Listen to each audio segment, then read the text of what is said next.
money in the bank. Coming with a dank, scrolling that tank, rolling with the gang. You sitting out on the sideline tripping, I go to the hole with the rock like Pippin. Yeah. I'm okay.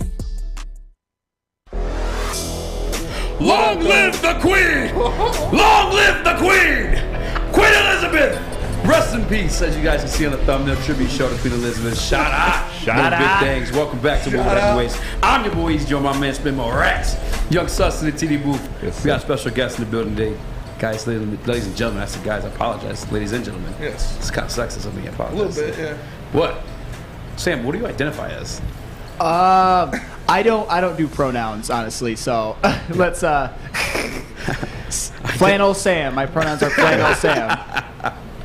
We're also joined by JB on the ones and twos. Shout out. Shout out. Shout out. Hit the like button as tribute to Queen Elizabeth, as displayed on the thumbnail, guys. Rest in peace. Big show for you guys. I got good news. I'm happy. I was so happy 15 minutes ago, but I'm happy now. It changed pretty fast. It did, because life is good, bro. Life is good. I'm alive. Life is happy. Life is happy. And my laptop isn't broke. There you go. So update if anybody. And you got a cap on your water today. And I have a cap in my water today. Yeah. Smart. Thanks for pointing that out. I got to take that down from there. No free sponsors. Yesterday, I wanted to pay tribute to this. It's not really a show topic we're really going to dive into. He is a brand new coach of the Detroit Lions, defensive assistant, Sean Dion Hamilton, to join the Detroit Lions assistant staff. Yeah, he joined. It's another, maybe it's Kellen Moore 2.0. Maybe we found our defensive Kellen Moore, guy who couldn't cut it as a player. Yeah. Decides to become a coach. Maybe he's going to be a defensive coordinator somewhere pretty fast. Boy, do I hope you're right. I'm with you. Fennel Sam, do you have any takeaways from that one? Or just kind of like, yeah. I mean, I was kind of shocked. I mean, Sean Dion Hamilton has been at least decent in the NFL for a little while, and the fact that he got cut, he's so and he's young like, too, isn't he? And he's just like, you know what? I'm done. I'm gonna transition into coaching. You gotta respect it. It shows some self-awareness, but maybe the fact that he was cut so soon, that was kind of his aha moment. Maybe I'm just not cut out for it anymore. I hope he works out. It could be a good story. Yeah, I'm typing. He's only 26 years old. That's wild. That is pretty wild. And I'm telling you, if I'm hiring defensive assistants, I'm going to whoever the Vikings cut. And I'm hiring them to my defensive coaching staff. Because they got our playbook. Let's go get theirs. You know what I'm saying? Damn.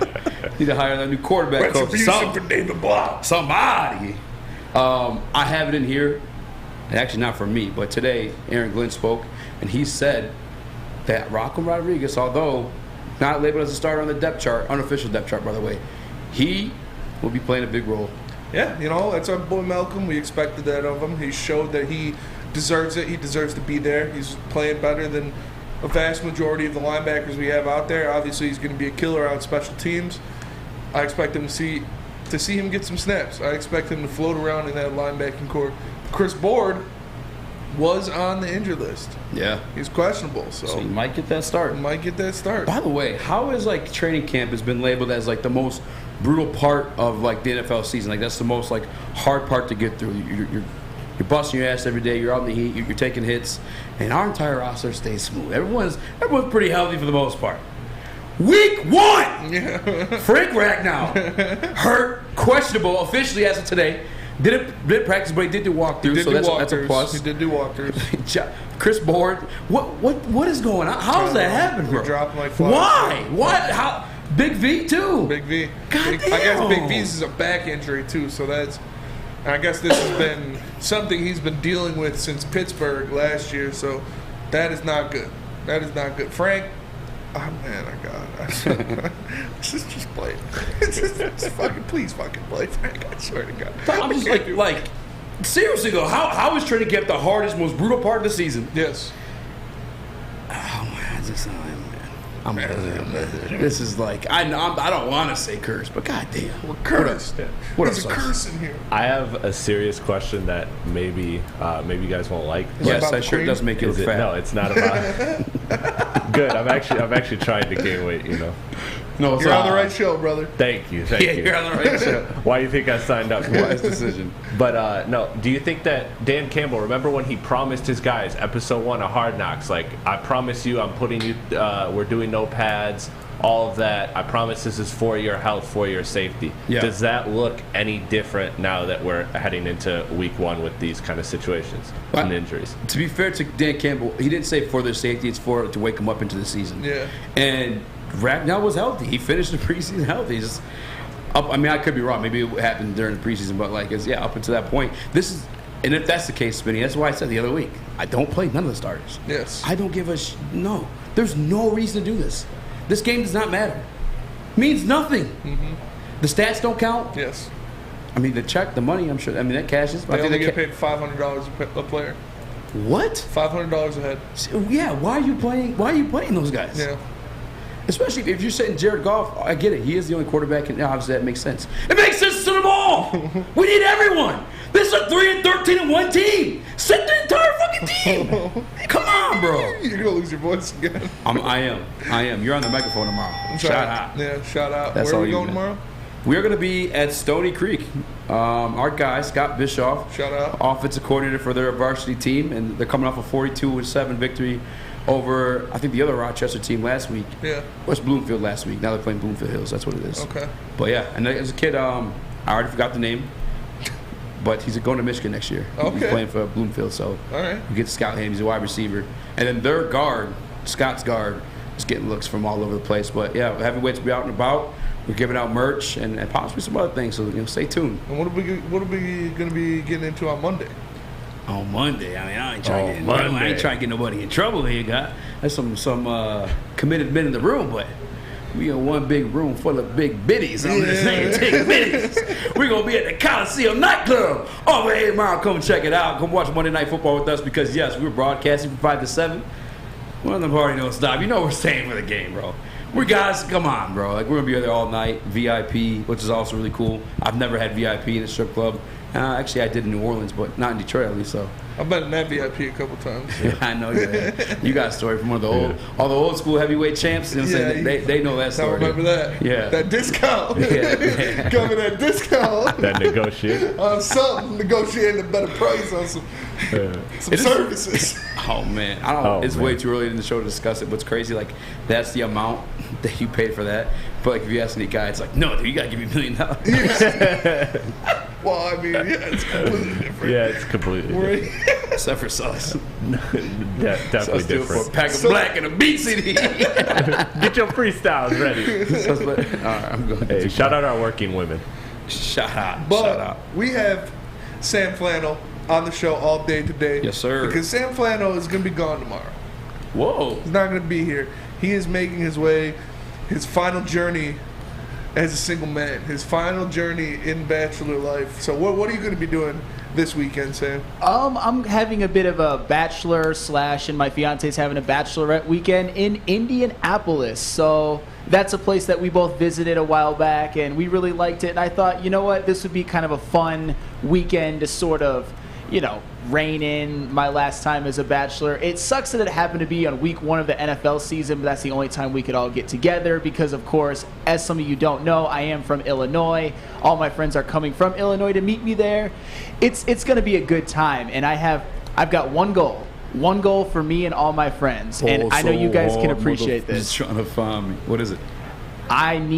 I'm going to be the best wingman that could possibly be. I need to get my friends laid. That's a good There goal. you go. Like There big we time. go. That's a good goal. Because I thought you were going to say threesome or something. I've got a superpower now. A superpower that I know Jeremy has and I have is that I'm taken. I'm committed. I have a beautiful lady that I get to go to bed with every night and marry. Shout Hey, out. and I'm proud of it. I can go up to literally any woman anywhere and just even the hottest one and just like say what's up. And you know what? I can pass them along to my friends who oftentimes, There you like go. I did when I was single, struggled a little bit in that department. Not to call them out, but you know what? That's my role for this weekend. I Ugly am proud ass of friends, boy. No, man. No, they're Ugly. UGLA. Ugly. oh no, man. No game. No, you know what? I'm not going to say that they don't have any game. I'm just going to say that it's hard out there sometimes. Hard out there for a pimp. Hard out there Sam sometimes. was like, dude, he's just missing one eye. He's got 5 fingers on one of his hands. He has one nostril. It's not a big deal. What is it? What was Dan Campbell's quote? No, I'm kidding. 3 toes, 1 ass cheek. Yeah, 3 toes, No. 1 ass cheek. No, but it's going to be fun, and they're great dudes, my friends. Obviously, we're going to have a good time. But yes, they need to. I'm going to be Chris Paul. It's up to them to be Blake Griffin or Hey, DeAndre that's Jordan. right. Hell yeah. Don't say John Brian said I'm Stockton. throwing him off the backboard. Throw baby. him off the backboard. Are you I'm going to just take saying. it? Or are you not? Chris Paul, no rings. Hey, but Lob City though. He's Rajon Rondo. There you go. Yeah. There you go. Actually, did you say you're doing a joint bachelor party? Like the. We're not ever really gonna intersect with each other, but it kind of we might because my friends have never actually met my fiance, honestly. And I know that sounds crazy, but they all live back in Illinois. They're too ugly. You don't want to scare her away. No, man. It's definitely gonna be like our separate things. I mean, her party is quite a bit different than mine. I'll just leave it at that. So like. Or at least the people coming to hers, but I'll just leave it at that. So you're just in the same city. You're just not going to intersect with each other and party together, right? Hey, I don't mind if we do for a little bit, just like introduce everybody, exchange some pleasantries, but I got a lot of pent up stuff. I'm going hard. Flannel's gonna be dancing like it's 2016 in that bitch. Hey, you already know. I already told you what I used to do back in the day. The flannel's coming off. He's gonna come back with a Mike Tyson tattoo. Everybody's getting elbowed on the dance floor. Everybody's getting elbowed. Yo, the joint bachelorette parties, man. It's a no for me. Isn't that like it's supposed to be the boys, man? I mean, I get what you're saying. It's just that I think it's more of I want everyone to at least be introduced to each other. That's fair. And me and my makes fiance sense. both enjoyed Indianapolis. And to be honest, I'm embellishing a little bit. I'm not going to go like too crazy because, you know, the only reason I ever went crazy. He knows this is documented. Hey, but the only reason I ever went crazy back in the day was for women. I only went out to like get women. It was never about getting drunk with the boys. It was about women, and now I have one. So it's all about them this weekend. Flannel's worried about the poon, nothing but the poon. And today he's dishing it off to his boys. I can respect that. Shout out. Other news show notes to make. I don't know what word I was trying to say News notes. We got our guy, Philly, the podcast, Joe Castro, joining to give us an early breakdown of the Detroit Lions. I should say, actually, the Philadelphia Eagles versus Detroit Lions at home in Ford Field. I'm telling you guys, this guy talks mess. I just need you guys to back me up, okay? Yeah. I know you don't think we're going to win. Yes. But just don't let them, you know what I'm saying? Don't let them come in here just... I mean, I can only back you up so much. The Liberty Bell's trash. Yeah, I'll tell him. Statue of Liberty sucks. I'll tell him Rocky sucks. Yeah, I got something for him, man. Because I also want to do, because I do want to see like your perspective, and obviously Joe probably gonna come on and say, he already said it, they're gonna wash us, but yeah. I'm gonna put myself in the shoes of the opposite side, the opposite corner, who thinks the Detroit Lions are gonna lose. Okay. And I could try to mentally draw out, I guess, a scenario where that happens. Not gonna be too hard, man. Yeah, it's not very hard at all. But at the same time, I'm gonna ask you to do the same for us winning. Okay. I'm excited. I'm if pumped for that topic. everybody on the Eagles' offensive line dies. Jesus. Long live the Queen! Also, Stephen A. Smith is in our city. Yes. Talking mess about our city. Yes. I'm putting out a hit now. $5 Take on his big ass forehead. What? Run his fade. What? No, he's in town, and he was on a nice little morning show, and he spoke about the Detroit Lions Thanksgiving tradition. Yes. Trash that shit. Throw it away. He said we don't deserve it. We got to earn it. Which I got to defend. I know we obviously... How can you defend that, though? Tradition. And, like, the other thing, too, is, like, it's not like we're getting the prime time. So we're not getting the 4:30 game. Yeah. We're not getting the 8:30 game. It's the noon game. The noon game, sometimes you're making your commute that time. Yeah. You're cooking. I'm saying no one's actually sitting down, other than, like, guys who give a shit. You know what I mean? No one's actually sitting down to watch the game at that point. That's fair. People are doing other things, like... Shut up, Stephen A. That's fair. That's fair. You know, we got a lot to talk about because the Lions are back, and you're lucky because all of us at Woodward Sports are trying to give you a chance to sit front row in that second game of Detroit versus the Washington. And that's right. We're looking for the ugliest guy and hottest girl. So, fellas, if you have outkicked your coverage, here's your chance. Post a pic of your superior-looking partner on Twitter or Instagram with hashtag Woodward Front Row. Follow us and tag Woodward Sports. Hurry up, because we will be selecting the winner September 16th. So if you've outkicked your coverage and you know it, post it, tag us, hashtag, follow, and you can be sitting front row against the Commanders. We are the Woodward Heavyweights. We'll be right back. It took exploring 50 different formulas and hosting countless taste tests, but we believe Gypsy Vodka is the smoothest vodka on the market. Don't believe us? Ask the owners. We're Mike and Adam Kazanowski with High Five Spirits Distillery. We're in close to about 1,200 locations throughout Michigan. We wanted to create a brand that was geared more towards freedom, love, adventure, and at the end of the day, we really wanted to tell a story that inspired other people to take risk, follow their dreams, whatever that might be. Hey, it's Scott from the Woodward Bet Show. Hey, we're fired up. Are you ready for some NFL football? I know we are over at the Woodward Bets YouTube page. You're going to have to come check us out over there at 4:30. You also got to get over to that app store and download oddstrader.com. It's got live scoring, play-by-play updates, and the best place to check all the odds for the sports books right in the palm of your hand. But hey, fun coupons. That's what we want. First bet of the year, NFL time. Let's go. Listen, I'm rolling with the under in the first half tonight's game. I think both teams got great defenses. Unders in prime time, 58%. Sounds good to me. oddstrader.com. Woodward Bets. Check it out. The Academy Award, guys, I tell you time and time again. Academy. You want your kid to go pro, you got to give him the best opportunity, man. I enrolled him at a school like the Academy Award. All right. Guys, it's a brand new state-of-the-art sports dome field house that has the regulation basketball court. They got a volleyball court and a soccer field that can be used for 7-on-7 football. They have K-8 features such as AM and PM latchkey, small classroom sizes, a learning street, futuristic media center, free breakfast and lunch, Hope Myth for curriculum, academic games, and K-8 athletics. All right. Enroll your kids now. All right. The Academy Award. All right. Long live the Queen! R.I.P. Queen Elizabeth, as you guys can see on the thumbnail. If you haven't already, drop a like in the honor of the long life of Queen Elizabeth. Yeah, she's 96. It's crazy. Old broad. Do you think she, like, I know she's the queen, and she's probably, like, really rich, and, you know, but do you think they leave the castle? You know what I'm saying, like, is it a really She doesn't boring live life? there. She doesn't live there? No, she lives in Ireland. Are you serious? That's what they said today on BDE. I forget who said. Somebody said that. Scotland. Yeah, Scotland. That's what they said. Scotland. Wow. I'll live at Buckingham Palace, bro. Are you kidding me?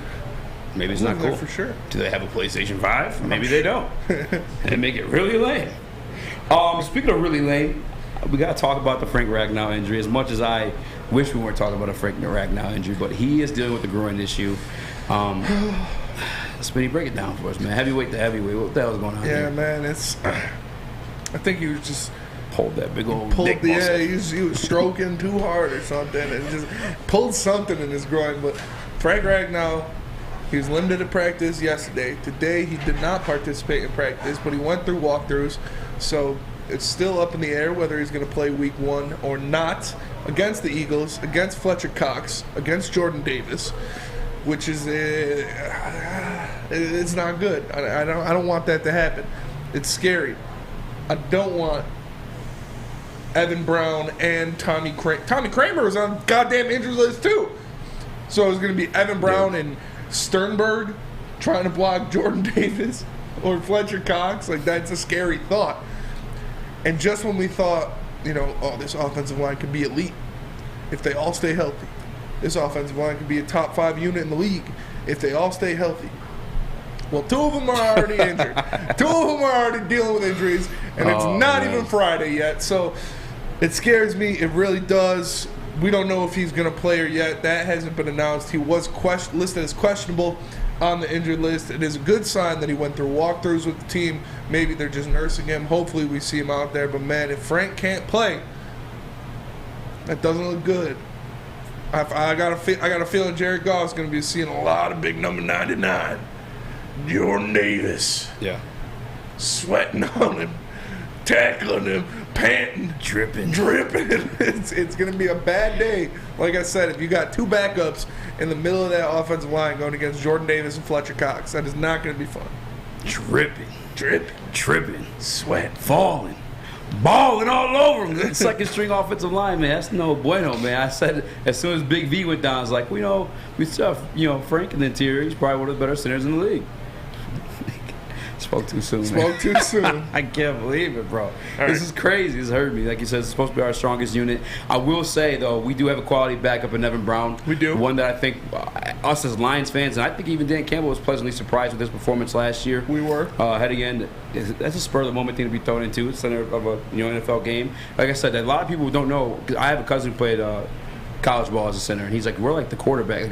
People don't know, like, we're the quarterback of that offensive line. 100%. I'm saying, like, quarterbacks are calling out blitz, but so are we. I'm saying we have to make sure everyone's on their shit and doing their stuff straight too. So like, to come in and do what he did last year, I commend him for it. Not only did he obviously command the offensive line, but he obviously performed well too. So there's that. But then you have the big V thing too, bro. Man. It's not looking good, bro. I hate it. He did, go through the walkthroughs, but that means close to nothing. That means close to nothing. But hopefully, I don't know. Maybe it means that they're just being cautious with him. Kramer's an honor too, bro. Maybe they're trying to hold him back. Maybe it's like a stay away from his own kind of thing. But man, it's if we don't have Frank again to start off another season, especially going against that Eagles defensive line, It's no bueno. shit might get ugly fast. Sam Flannel, how do you feel about Frank Ragnow possibly missing week 1?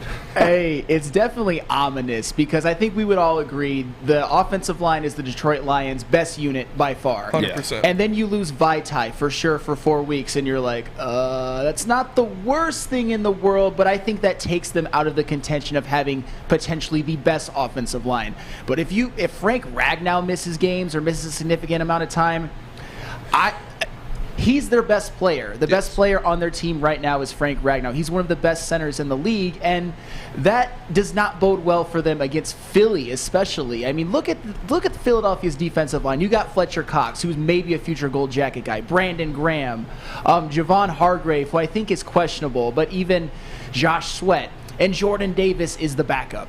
So if one of them doesn't play, Jordan Davis is going to come right in. So not having that offensive line unit altogether, especially Frank Ragnow, I'm not gonna panic too much because he still went through walkthroughs. He's still listed as questionable, but if he doesn't play, I see very little shot that the Lions beat the Eagles, and I don't think the Lions will beat them anyway. But without Ragnow, no chance. 100%. And another thing too, I'd say, although I guess Jared Goff and Evan Brown do have like that little bit of chemistry they had last year when he started a couple games, but like even that center quarterback exchange changed up a little bit too. When it's you have a backup center in there, you got to think about that as well. It's not a good look, man. It's not a good look. I hope that's not the case. I hope it's just him going through walkthroughs. Probably it might be a slap you. Maybe it is a good thing because if he was truly hurt, let's say sit your ass down. You know what I'm saying? We're resting you. You're not doing nothing. Just much like they did Jared Goff in that preseason game. So maybe him going through walkthroughs is a positive sign. I will say that. But groin's one of those lingerers, man. You know what I'm saying? I do think that is a little bit of a positive sign. Like I said, it's maybe they're just saying, all right, we know you're dealing with this, but it's nothing too serious. Just sit out today's practice. We know you don't need it, and just go through walkthroughs. I don't think they'd have him going through walkthroughs with the team if they knew he wasn't going to play already. So it's something they're still monitoring. Obviously, we'll let you know if we get more information on it from Madeline Miller, our own Detroit Lions beat writer, or anybody else if we get any other sources. But man, and I think it's like scary, man. It is, bro. That's the thing. I think you truly have to sit out to have fully healed too. Like I think it's either like a hernia or pulled groin at that point, but it's never like one of those like, all right, I'm good this week. You know what I'm saying? It's like one of those like 3 weekers, 4 weekers until you're like maybe fully you just healed. had some blue balls, like in best case scenario. It's 2 days in a row of blue balls though. Yeah. That's no bueno. Maybe he's in the Tom Brady camp where it's just him and his wife aren't doing well. Oh, man. I'm just trying to, because like a groin, like, have you heard of like a small groin injury? That's what I'm saying. Yeah, to where it's like it doesn't exist. It's a 3 to 4 week thing, man. Yeah. JB, I gotta go to you because I don't know you that well. Do you have any experience pulling your groin? Pulling my groin. Pulling that D muscle. No, I actually don't. So this injury is iffy. It's up in the air. I know if he doesn't log a full practice by Friday's end, he probably will not play, suit up on Sunday. So the walkthrough, to me, I feel like that's just a refresher course of what you need to do. But yeah, he needs to log that full practice by tomorrow. I actually had a light groin injury that only kept me out for like 3 days. One time I was doing a drill and it was like herpes. Herpes, yeah. They flared up. I was like, oh shit! But then I just rubbed it on people's faces in the drill. But I was, it was doing one of those drills, where it's like the linebacker and the running back, and there's a bunch of holes, and the linebacker's shuffling down, running back's running. He just picks a hole and goes into it. And I was a little in front of him, and he cut back So I went to cut back to the back hole. Something happened, dropped to the ground in excruciating pain. Couldn't do anything for like my balls Was hot. twisted. Oh. Like twisted around. And it was better in 3 days? It was like they, I went to a doctor and she massaged my balls Untwisted and them? untwisted my balls, and like I was fine after. They were sore, but like the first day, bro, I didn't know. I was freaking out. I didn't know. I was like, am I losing it? What's going on? But it was one of the worst pains I've ever had. But she was like, yeah, like they basically just your sack just twisted. And like, I pray that's what happened to him. God, it was one of the scariest moments of my life, though. But it could be something like that. Maybe he just got some ball twists. Maybe he just got Give me all dick twist. grab his dick and twist it. Maybe it's. I don't want to be the absolute bearer of bad news, but the Detroit Lions did make a practice squad move, and they waived the gentleman they just brought on yesterday to sign. I think it was Darren Paulo's the guy they waived off the practice squad to pick up a center named Ross. I'm not even attempt that last name. Pierre Basher. He's a former 5th-round pick. He spent some time in Washington and the Eagles and the Jets. Maybe we won't get in the playbook, but also it's not a good sign. Picking up centers on the practice squad and waving the guy you just signed is. I don't know, man. It is what it is. I guess to turn the page, how much does it? You were already concerned about this being a looing game anyway. Yeah, I think it only more solidifies that. I think it only solidifies it. That's tough that they picked up a center, but maybe looking at it from an optimist perspective, maybe they're moving Evan Brown to guard, so they need a backup center just in case anything happens. But long live the Queen. Does not look good. Long. Does not look good. But if you want to look good, Spinny, what are you working at? Planet Fitness, obviously, because as you know, we are at the Planet Fitness Studios in Birmingham. And Planet Fitness is the home of the judgment-free zone, where you can work out in a non-intimidating, judgment-free atmosphere for just $10 a month, or the Black Card is $24.99. Black Card members enjoy the use of amenities such as unlimited tanning, hydro massage, massage chairs, total body enhancement, along with access to over 2,000 locations worldwide. Join in club or online today at planetfitness.com. It's Planet Fitness, where your fitness is essential. We are the Woodward Heavyweights, and we'll be right back. At work and at home, we're there with smarter security solutions. Featuring complete automation with customized alerts and more. For over 90 years, we've been the company that's been counted on to protect what matters most, all with personalized service and care. Right now, for a limited time, receive a free video device plus free installation with a new home system. Guardian Alarm. We protect Michigan. When you need apparel, there's only one place to go. Big Frog in Novi. With no setup fees, no artwork fees, no minimum, and a 24-hour turnaround, you can have your whole team outfitted in no time. Embroidery, direct-to-garment, vinyl, and screen printing, Big Frog has it all in all the styles you want. So whether it's a sports team, fundraiser, school event, or corporate needs, Big Frog is your one-stop destination. Visit bigfrog.com/Novi or call 844-4-BIG-FROG. Guys, at Alta, Uptime matters. Alta Equipment has everything you need to get the job done. You got a big project coming up? Alta has you covered. Give them a call today at 844-GO-TO-ALTA. Again, that's 844-GO-TO-ALTA. Alta Equipment, where Uptime matters.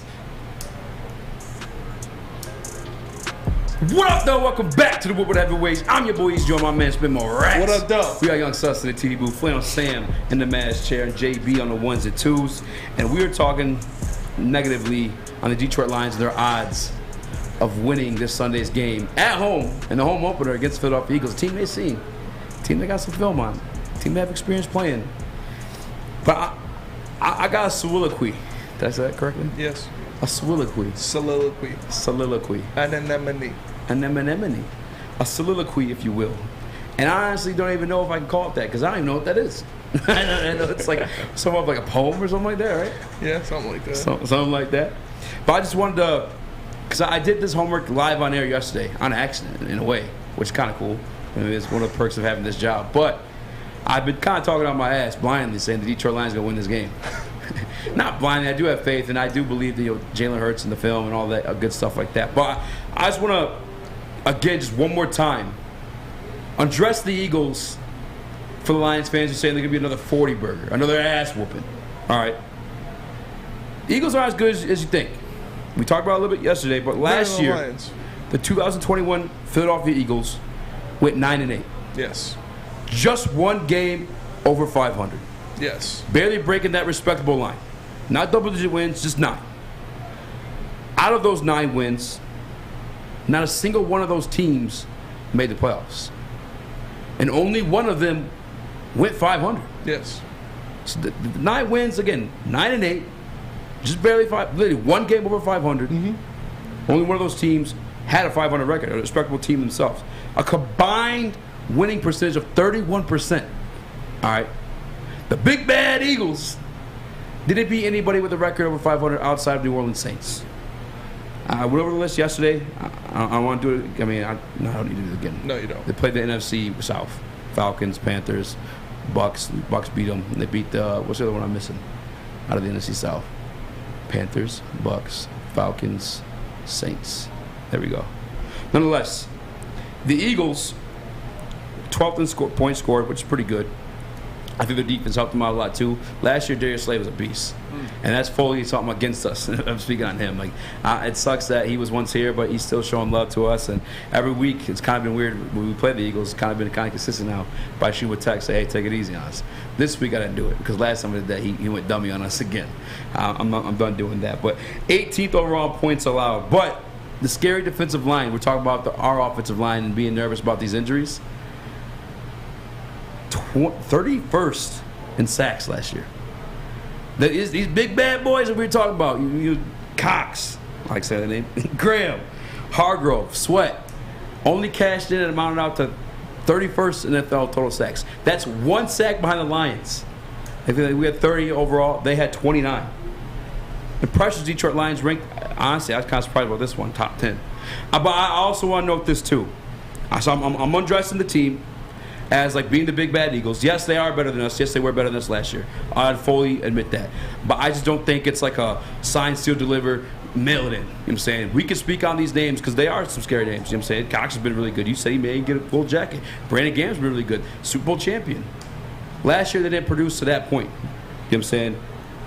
I'd also note this too, and I know I've been doing it all week, but with Lamar Jackson coming into Detroit in Ford Field, AG with the film on him, granting him the best rusher in the league as far as quarterbacks go, I'd say the best scrambler for sure, was able to you know what I'm saying, tailor a game plan to limit him and what he's good at, which is running. Jalen Hurts, who I'd say is a step below that, and I'm going to ask Joe Castro today too, because I feel like Philly fans, he's very much still in question for them as well. But I'm confident that AG can do it, man. I even go back to in Hard Knocks when they talked about Ben Johnson going in on that defense to the point where Aaron Glenn didn't even speak to him the next day. Well, the following tape after that was what? That defense running things. Yeah. You know what I'm saying? And AG's in that head coaching category. I don't think it's just because of his charisma. I think he's good in the X and O's too. We saw it last year what he did with nothing. I think he's going to tailor a pretty good damn game plan. My only concern is that offensive line. But again, if we're looking at the defensive line specifically, they got names, but don't got production in terms of recency. I just wanted to... Yeah. So... Are we playing the 2021 Eagles or the 2022 Eagles? We are playing the 2022 Eagles. Okay, so and they have gotten better as a team, you'd say, with their additions? Yes. Okay. And the Lions are a good team or a bad team? Bad team. Okay, and so the big bad Eagles don't need to be big and bad to beat us, correct? Correct, but we don't need to be big and bad to beat them as well. I think we need to be bigger and badder. For sure, that's how you win every game. And a 3-win team is going to be bigger and badder than a 9-win team last year? Yeah, I think it's very possible.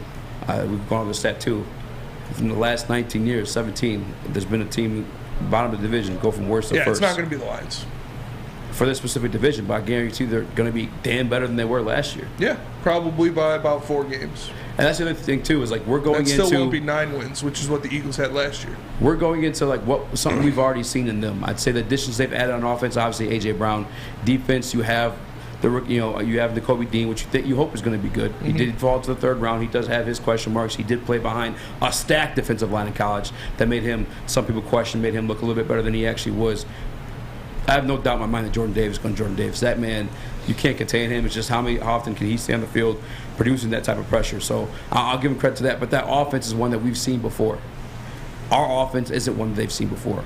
Our offensive weapons aren't ones they've seen before. I'm saying this is a whole different game plan we're coming into with Ben Johnson. AG, our defensive scheme is one they haven't seen before. I'm saying it is. We changed it. It's a 4-2 now. Yeah. 4-2. We got this gentleman named Aiden Hutchinson. One with Sam. Do you say he's going to be rookie of the year? And how many sacks you have him on? I got him for 12. 12 sacks. I ain't going to lie. Jalen Hurts probably hard to sack. It's probably a hard guy to get to. But there's not as big and bad as we've built them up to be. They're just not. I'll fully admit, Jordan Davis is a bit of an addition, a hell of an addition. They got GJ as a hell of an addition as well. Chauncey Gardner-Johnson, I believe is the name. And obviously you have Darius Slay, Bradbury, and those guys too. The same ones we saw last year. They couldn't, again, they only beat one team over 500. We were very awful last year, and they destroyed us deservedly so. Yeah. We're just not the same team. I don't know. You're giving a lot of faith to the Lions' new regime and the Lions being this much better they are, but I think you're discrediting the Eagles entirely for being better than they were last year. You're saying the Lions are going to have all these improvements, be a much better team than what the Eagles did, which was go from a playoff team to a potential deep run playoff team with the additions they made. Say it one more time. I don't think you're giving enough credit to the Eagles. I'm not. And how they got better over the offseason. You're giving too much credit to the Lions on a product we haven't seen at all. They did get better. I just don't think they were that good last year. I mean, you look at the division games, and at home, where they're still fighting for the division against the Cowboys, 50 points the Cowboys put up on them. Offense was disgusting last year. The Eagles' offense was kind of like, sputter, spit, and spatter. It's not the... No, Cowboys are disgustingly good. Yeah. The Cowboys' offense was there. For sure. I'm just saying they're not as big and bad as we're tailoring to be. You know what it reminds me of? I think they're a lot bigger and badder than the Lions. The year the Detroit Lions went to the playoffs with Jim Caldwell, and we were on the wild card, and we played Seattle. We had 9 wins that year, and everyone was hyped up. Me, I was like, 9 wins against, at that time, the RG3 and the Redskins, they weren't good. Over a lot of bad teams. And then we went in that stretch. We saw the Cowboys. We saw the Packers. And we started to see us get unpacked a little bit, get exposed a little bit. Okay, we're just beating the guys that were worse than us. And you think the Lions are that good of a team to do that to the Eagles? Yeah, I think it's 100% possible. The Eagles aren't big and bad. I'm telling you right now, last year... They don't have to be big and bad to beat this team. They don't. The Lions are not that good of a team. That's what I'm telling you. The Lions don't have to be big and bad either. The Eagles only beat one team over 500. You don't think they are as good as you think they are? You don't think they got better than last year? You think they're the same exact team but as we got better too. Barely. No, we got a hell of a lot better. How? We were awful last year. What do you mean how? Prove it. What do you mean prove it? Who did Jared Goff have to throw to last year? Aspect. How bad was that? Listen to me. No. You asked me how. I'm telling you how. You didn't let me finish my damn Look at the receiving core last year. You asked me how, and I'm answering you right now. Yes. DJ Chark, what did he do last year? DJ Chark, he's hurt. Okay. He's a former Pro Bowl receiver. Okay. He's a 6'4" guy who runs 4.3. That's a lot better weapon than he had last year. Name me the receivers Jared Goff had last year. Name me the receivers Jared Goff had last year. You know them. I'm asking you. Yeah. Because you're struggling. Because you're like, damn. I'm struggling. He had nobody. We don't know what DJ Chark is in this offense yet. You're going to blindly accept because what he was that he's going to be this ultimate game breaker on this offense. How can you blindly accept I do know what he is in this offense. He's a hell of an upgrade over every single other piece they had in this offense last year. Yeah, and the offense was god-awful last year. So one piece is going to change that? One receiver on the outside who half of the league didn't want is going to change that? What do you mean half the league didn't want? You don't think he could have gone somewhere else if teams actually were like, DJ Chark is that game breaker. He's going to turn this Lions offense into an elite unit. You don't think other teams would have wanted that if they respect him that much? He came here. Because other teams didn't see him that highly. Other teams didn't see him that highly, obviously. Or if they would have said, oh, DJ Chark, that one great year he had in Jacksonville, he can change our offense. He can take the Lions offense, which was dog shit, and single-handedly turn it into something great. He would have been somewhere else. But you got it messed up. I never said that. You asked me what he is in this offense, and I said he's an upgrade. And I don't head over heels, hand over heels, however the hell that expression is, or whatever we had last year. Much better. I really don't. You couldn't name me who we had last I year. know who we had last year. Name them. Tell me. We had Amon-Ra St. Brown. We had Josh Reynolds. We had Tyrell Williams. I'm talking about the Eagles game at all. Yes. So I'm not going to say one receiver is changing this offense night and day, going from an offense that scored 6 points on this team last year to an offense that can put up 40 or something like that. I'm not going to do that. I don't feel comfortable doing that. Do I have faith that they'll be better? Yes. Do I have faith that they'll be better enough to beat a playoff team that got better? No. Dude. They were a playoff team playoffs, the same way. I just told you, what I related to was that Detroit Lions team went to the playoffs and got stomped out by Seattle. The same way the Philadelphia Eagles went to the playoffs and got stomped out by the Bucks. They're a playoff team based off the weak-ass schedule and the weak-ass teams they beat. They beat the teams they're supposed to beat. They beat bad teams. I'm not dressing them up as big and bads. They beat one team. I'm not dressing them up as big and bad either, but I think they're better than the Lions. That's your whole thing is they're not big and bad. You don't need to be big and bad to beat this Lions team. They're not there yet. This is a 7-win team and a team that won 9 games last year, which is 3 times as many as the Lions did last year, that got better. I'm not willing to say a 7-win team, which I think the Lions are going to be on hopes and dreams, because I haven't seen it on the field yet, is going to beat that caliber of a team. It's just not even close to the same team, though. And you could say, Ben Johnson, the offensive coordinator, we saw as soon as we got a little bit of sprinkle of him and what he could do for this offense, we saw night and day.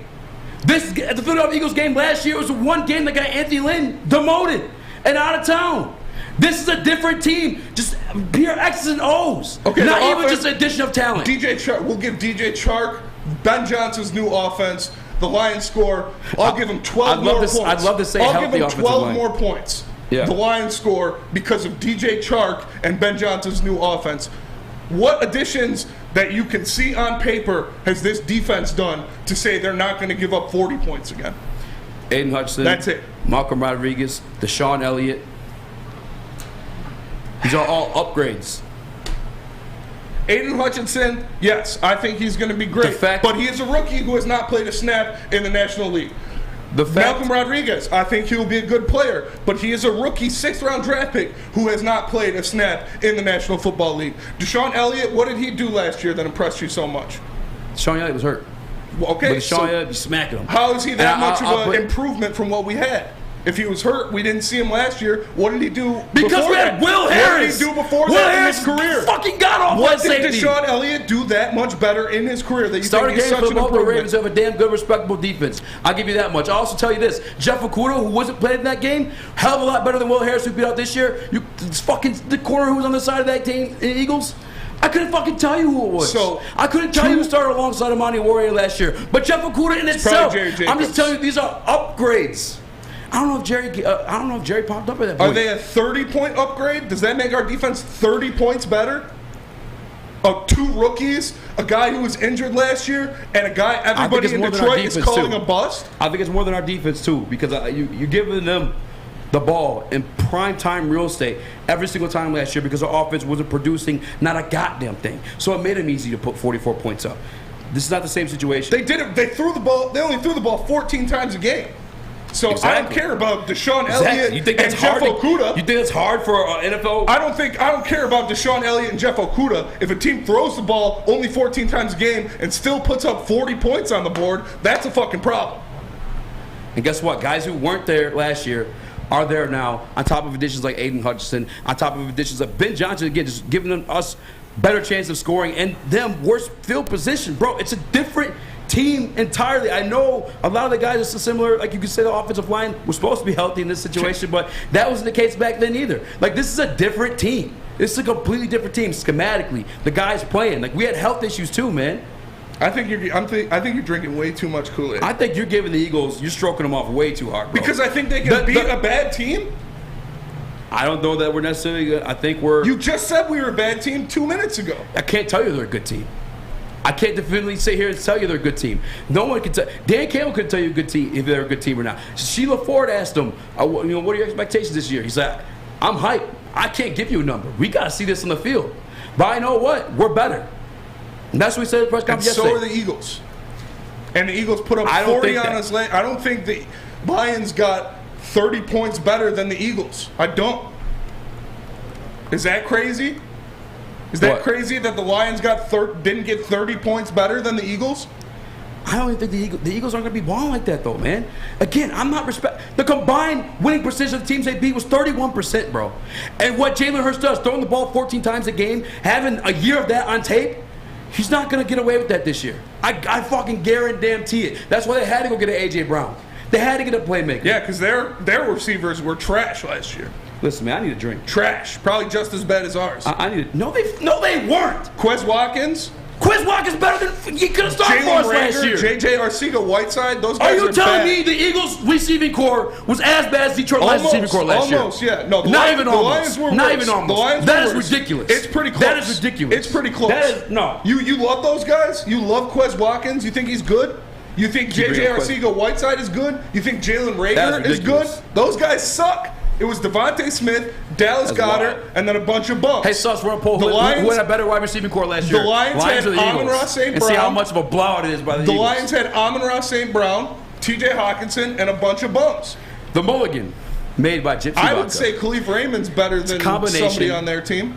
Of tea and 8% vodka, the real deal. It's the official drink of the summer. It's here, the mulligan made with Gypsy vodka. Whether you're on the golf course, hanging out with the boys, arguing with the boys, or the golf course, beating them like I was beating Spinny in that argument just now. I can't say nothing. I'm doing an ad read. The Mulligans call your name. Ask for the Mulligan at a local golf course or Total Wine near you. Woodward Heavyweights will be right back. You're an ugly guy, and that's okay because you've outkicked your coverage with your significant other. Well, that's good news for you. Their hotness and your notness could get you front row tickets. The Woodward Sports Network is giving you a chance to sit front row for the Detroit versus Washington football game. That's right. We're looking for the ugliest guy and the hottest girl. So fellas, come on. If you know you've outkicked your coverage, here's your chance. Post a pic of you and your superior-looking partner on Twitter or Instagram with hashtag Woodward Front Row. Follow us and tag at Woodward Sports. Hurry because we'll be selecting a winner September 16th. We can't wait to see you. Well, her. From the network that always outkicks the competition, Woodward Sports.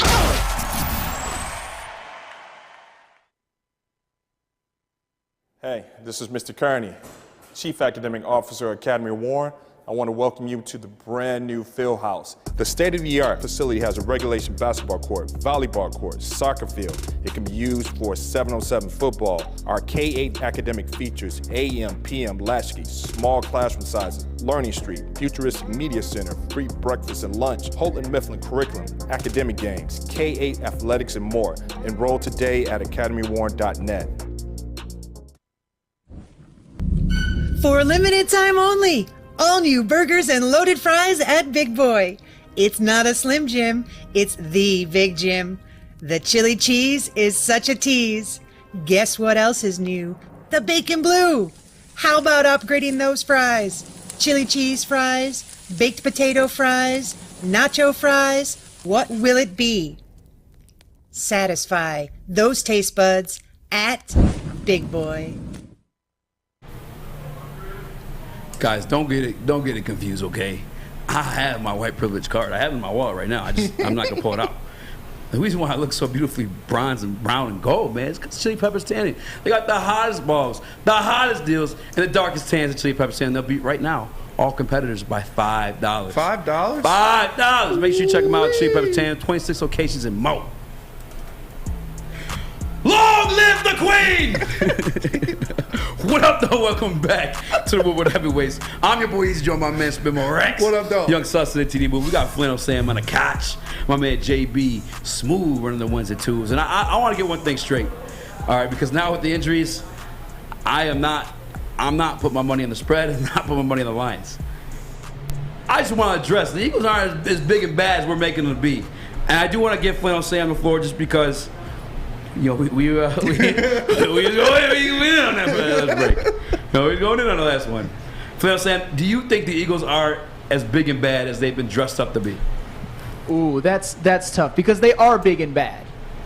Brandon Graham didn't play most of last season. He didn't play against the Lions, and they drafted Jordan Davis. And it's not just about their defensive line, because their defensive line is really good. Although Eazy, way to come with the facts. I appreciate that. You know I appreciate that. But to me, the Eagles are just kind of a bad matchup for the Lions. I really don't like the idea of our linebackers, the Lions linebackers, in space when Jalen Hurts scrambles. If the Eagles running backs like Miles Sanders get to the second level, I don't have confidence that the linebackers will be able to make enough plays, because the Eagles also have a damn good offensive line themselves that can, neutralize the defensive line that has injuries to Okwara and Levi Onwuzurike. They've got Lane Johnson. They've got Jason Kelsey, who is probably the best center in the league. They added A.J. Brown at wide receiver because their wide receiver core was trash last year. But if you add A.J. Brown, who is a true number one, and you put Devontae Smith where he belongs as a 2, at least right now, this is a team. The Eagles are pretty big and bad. I believe in them, and their secondary. They added Bradbury and C.J. Gardner-Johnson. Those are some big upgrades in addition to Darius Slay. The Eagles are big and bad. I do think, Spencer, the one thing I will slightly disagree with you on is I do think the Lions did get better. I think having Amon-Ra St. Brown as having another year is an improvement. Aiden Hutchinson, obviously. DJ Chark, he was once a Pro Bowler. I believe in him. I think he will add an element to this offense. But so I do think they got a little bit better than maybe you're giving them credit for. No, but I'll let you respond. I think the Lions got better. I'm not saying they obviously got better, but I'm saying the Eagles were a much better team than them last year, proven in their head-to-head matchup, and the Eagles got better as well. I don't think the Lions got better than that, better enough to close that gap. I do think they got better, but I don't have them as a playoff team or anything this year. I get what you're saying, because I think the Eagles will win more games. The Lions will obviously win more games. They better, or else that'd be an absolute disaster. But yeah, I do think the Eagles are legit. I think they're going to win the NFC East. I think they are big and bad. Adding Jordan Davis and having a healthy Brandon Graham with another year of Josh Sweat, who's up and coming but was a Pro Bowler last year, the Eagles are legit. And I think, if I'm just going to say it right now, I think they're going to beat the Lions, but I don't think it's going to be a blowout. Yeah, my whole argument is they're not as big and bad as I don't think they're big and bad. I don't. I think they're a benefit. They benefited off of a lot the situation that we have this year. Yeah, a weak schedule. You know what I'm saying, again, the teams they beat, all 9 wins, only one of those teams went 500. The combined winning percentage of those wins was 31%. I think this team is a lot better than the Eagles team we saw last year. I do agree with that one. Yes. I will say that. There are pieces, though, we do have to see, such as the rookie pieces. I think Jordan Davis is it, but I think we very much have to see him, and because he's not even starting at this point for them. And that's a first-round pick. And Nakobe Dean, obviously, he fell. He was also part of a star-studded defensive side of the ball. It took 5 first-rounders, I think it was. Mm-hmm. I was doing the math just now in my head. 5 first-rounders on defense, I gotta see Nakobe Dean's a real deal still, but he's in a great situation with the Eagles, I'd say. But as bad as that defensive line is supposed to be, last year only got 29 sacks. Now, I still think it's a great defense, and Darius Slay did his damn thing last year. Like you said, they added Bradbury, they added Chauncey Gardner-Johnson, and those guys are scary. I think the defense is big and bad, but that offense, I'm telling you, they're gonna get exposed. He has A.J. Brown to rely on, but Devontae Smith last year, 960 yards in his rookie year. Mm-hmm. With Jalen Hurts as a quarterback. I think he's a lot better than what we're giving him credit for, too. I think he broke the all-time record at Alabama, if I'm not mistaken, for just receiving yards in general. I'm not sure. He obviously did, because he had that amazing year, and he actually stayed when Judy and Ruggs left. So yeah, he definitely broke it. Those Alabama receiving cores were so stupid. Yeah, and that's a long lineage of cold as Julio Jones come from Alabama. You know what I'm saying? So I think Devontae Smith is a lot better than we're giving him credit for. I just don't know that Jalen Hurts is necessarily the guy who's able to deliver it to him. And I think we're going to see that with A.J. Brown, too. I think A.J. Brown's an incredible receiver. We know he's an incredible receiver. He's done it in the league. I just don't know Jalen Hurts, again, consistently going to be able to do it. The defense is big and bad. I'll give you that. But as total of the team, I'm not giving them all that. No, that is the Eagles' question mark. Can Jalen Hurts be an effective thrower of the football? Because we all know he can run. To me, he's the second best running quarterback in the NFL after Lamar Jackson. But can he push the ball down the field? Obviously, it didn't matter last year against the Lions because, the Eagles just ran it down their throat. But Jalen Hurts is still a question mark. If somehow the Lions can put some pressure on him, if Aiden Hutchinson turns into that dude on day 1 one, which I think he will, but still there's that offensive line. That Eagles offensive line they could neutralize them. And like, yeah, Joey said in the chat, like, the Eagles upgraded way more than the Lions did, which I agree with. I think A.J. Brown is a better receiver than DJ Chark. I think Nakobe Dean and Jordan Davis kind of cancel out Hutch and Malcolm Rodriguez. Because, yeah, Hutch is probably going to be better than Jordan Davis, but Nakobe Dean is probably going to be better than Malcolm Rodriguez. I feel like that gap is pretty even there. And then, like we said, they got, we already talked about C.J. Gardner-Johnson, James Bradbury. They added to that defense to go along with Pro Bowlers they already had there, like Brandon Graham, Fletcher Cox, and Josh Sweat. And the offensive line is healthy. It's star-studded. They have a good running back rotation with Kenneth Gainwell, with Miles Sanders, and with Boston Scott. So, man, I don't have so much more faith in Jared Goff than Jalen Hurts. Like, it's not like, oh, the Lions have Jared Goff and the Eagles have Jalen Hurts. It's pretty close. Yeah. So with the surrounding pieces of the Eagles, I think they are a much better team. And that will prove, we're going to see. I mean, we'll see it. Without a doubt, on paper, they are the best. We're going to see. Yeah. Without doubt, on paper, they're the best team. There definitely is a factor, the unknown factor, like you said, of this new defense. What's going to happen there? How are they going to adjust to that? Of the offense with Jared Goff having some weapons this year.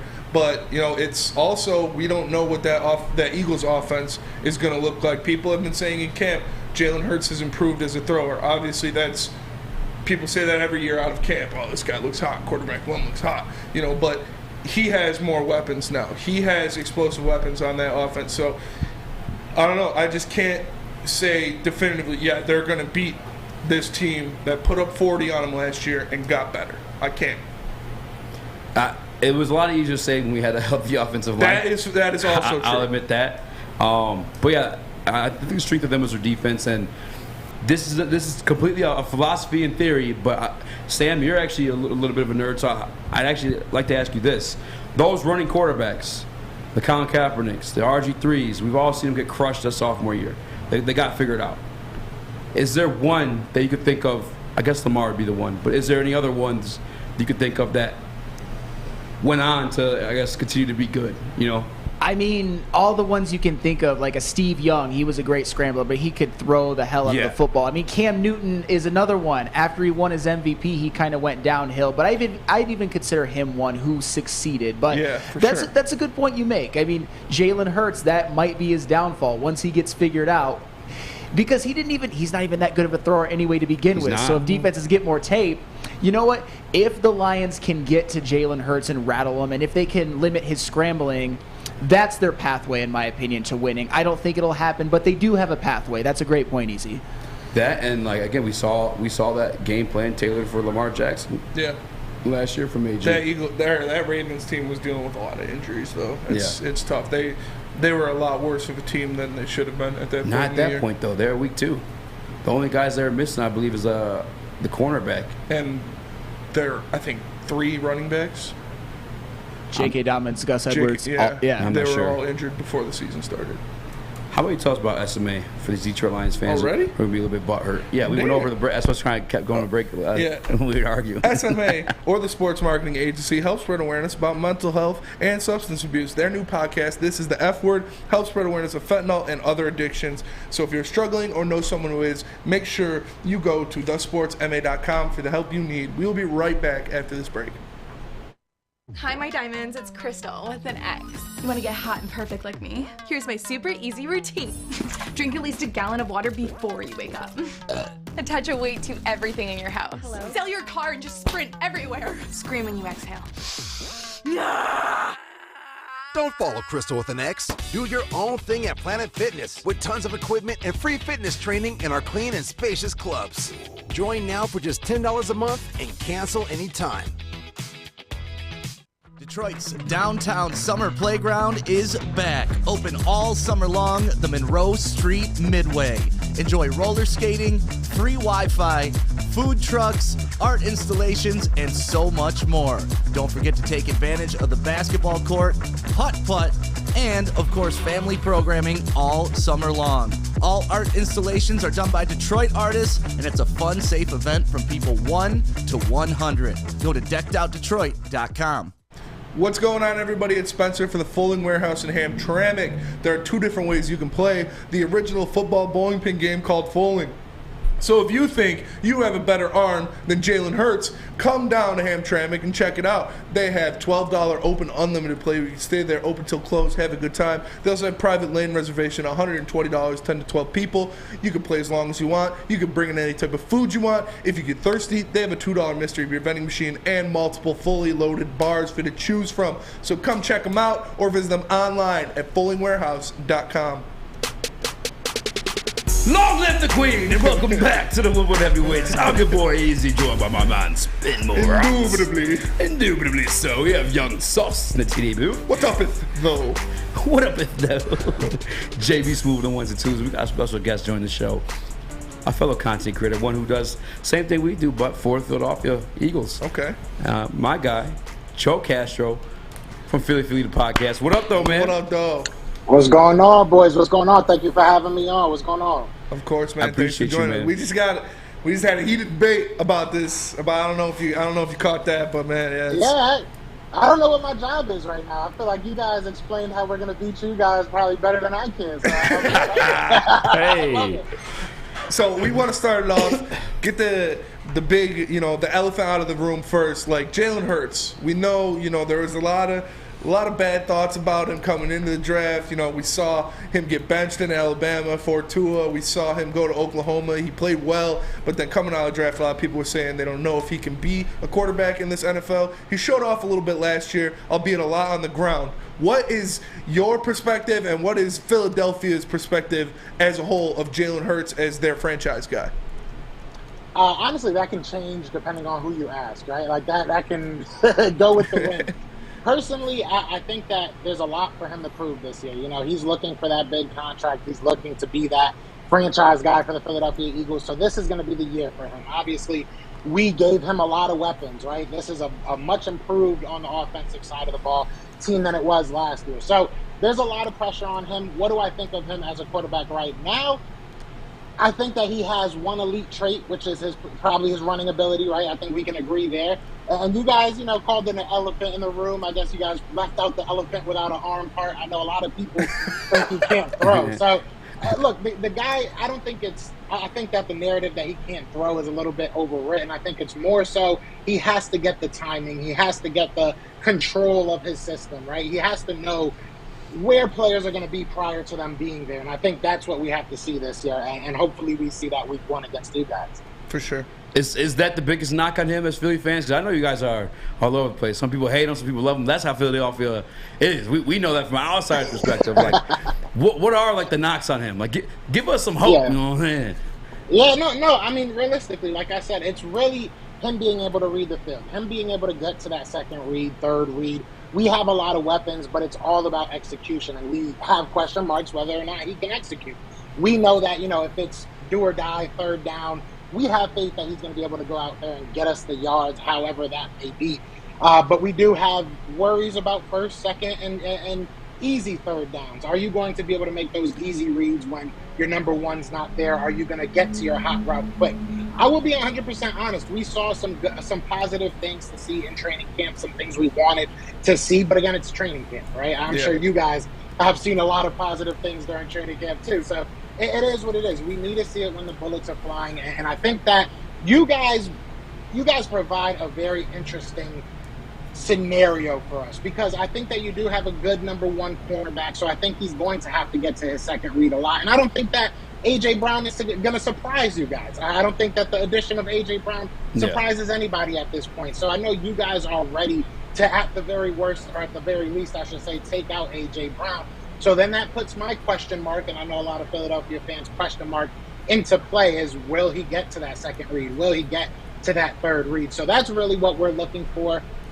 It goes deeper than that, It goes deeper than Jalen, though. I've been one to say that the team's success right now doesn't hinge on Jalen as much as people may write it up to be. So I do need to see a big improvement from him, but I think this team's going to improve either way. So Eazy's been trying to change my mind about a lot of different things, and especially the win-loss total for the Lions this season. And he has one thing he likes to go to, his list. He calls it his questionable quarterback list. And that is, it includes Jalen Hurts on there as a questionable quarterback. My way to back it is we have a questionable quarterback every week in Jared Goff that is going to be going up against these guys. So if you, as a Phillies fan, had to choose right now who you want to lead your team this season between Jared Goff, who is much similar, much like a guy like Nick Foles, who won you guys a championship, and Jalen Hurts, who would you pick to be your quarterback for this season? You're trying to get me kicked out of Philly. Yeah, you're trying to get him beat up. Even if it wasn't, I would say Jalen Hurts. The upside from Jalen Hurts is just much higher, and that's no knock. I mean, and it kind of is a knock on Jared Goff. I think we know what Jared Goff is. At his best and at his worst, I think we know what he is. There's still a question mark. You do bring up his college times when, obviously he did get benched and everything like that. But then he went from that to being a Heisman finalist to I believe, winning the national championship. You guys correct me if I'm wrong. But, he went on to – he didn't win it? No, he didn't. No. All right, so he didn't win it. But he was a Heisman finalist. I had it halfway. 50% still passes. But either way, I think that every year, my point being is that he's improved. And I think that even if it's minute, even if it's a small, improvement, I think that can go a long way with this Philadelphia Eagles team because we are a team that should be built on the run. I was listening to you guys earlier on talking about your offensive line having some injuries. This is one of the very few years that we're coming into the season very, very healthy, especially at that offensive line spot. So we should be a team that relies heavy on the run. And you guys were kind of the turning point last year. Last year, Shane Steichen, our offensive coordinator, who's now taking. I hate to put it. We don't like talking about I love it at the same time, right? But Shane Steichen was is our offensive coordinator still. He took over game calls around the week that we played you guys. So you guys were our turning point, Okay. And that's when we started to run the ball. I think we passed it less than 20 times. 14 passes. Yeah, we ran the heck out of that ball. So I'm looking for this Eagles team, even if it's just that was the game plan for that week, it should still be the game plan, right? So I assume that we're going to rely heavily on the run and let Jalen Hurts kind of get his when he can. So for sure. What are some other concerns surrounding you guys' Philadelphia Eagles team as far as maybe even injuries or I know the defense, I think you guys addressed it, and you guys did still show out last year. I know it didn't show in terms of like rankings or sacks per se, but like I think that was one of your strengths last year. Like, are there any concerns on defense? Like, what is give us something we can hold on to? No, I heard you guys. Like I said, I was listening on the way here. I was running home in traffic, but you guys bring up our defensive line, and Eazy, with a smirk, brought up that we were like bottom 3, bottom 4 in sacks last year, which is 31st. very, very rare for us. That is not something that the Philadelphia Eagles fan base is going to stand for. And you see it with the addition of guys like Jordan Davis, with the addition of Hassan Reddick, with the addition of even guys like Kyron Johnson, Patrick Johnson last year. These guys are going to get play. Milton Williams, a guy that you should look out for. But I say all that to say this. We have a bunch of names there, but it comes down to, again, execution. Last year, Jonathan Gannon was probably – it wasn't a beautiful year. I even went to the Tampa Bay game, and I'm not saying that was my low point.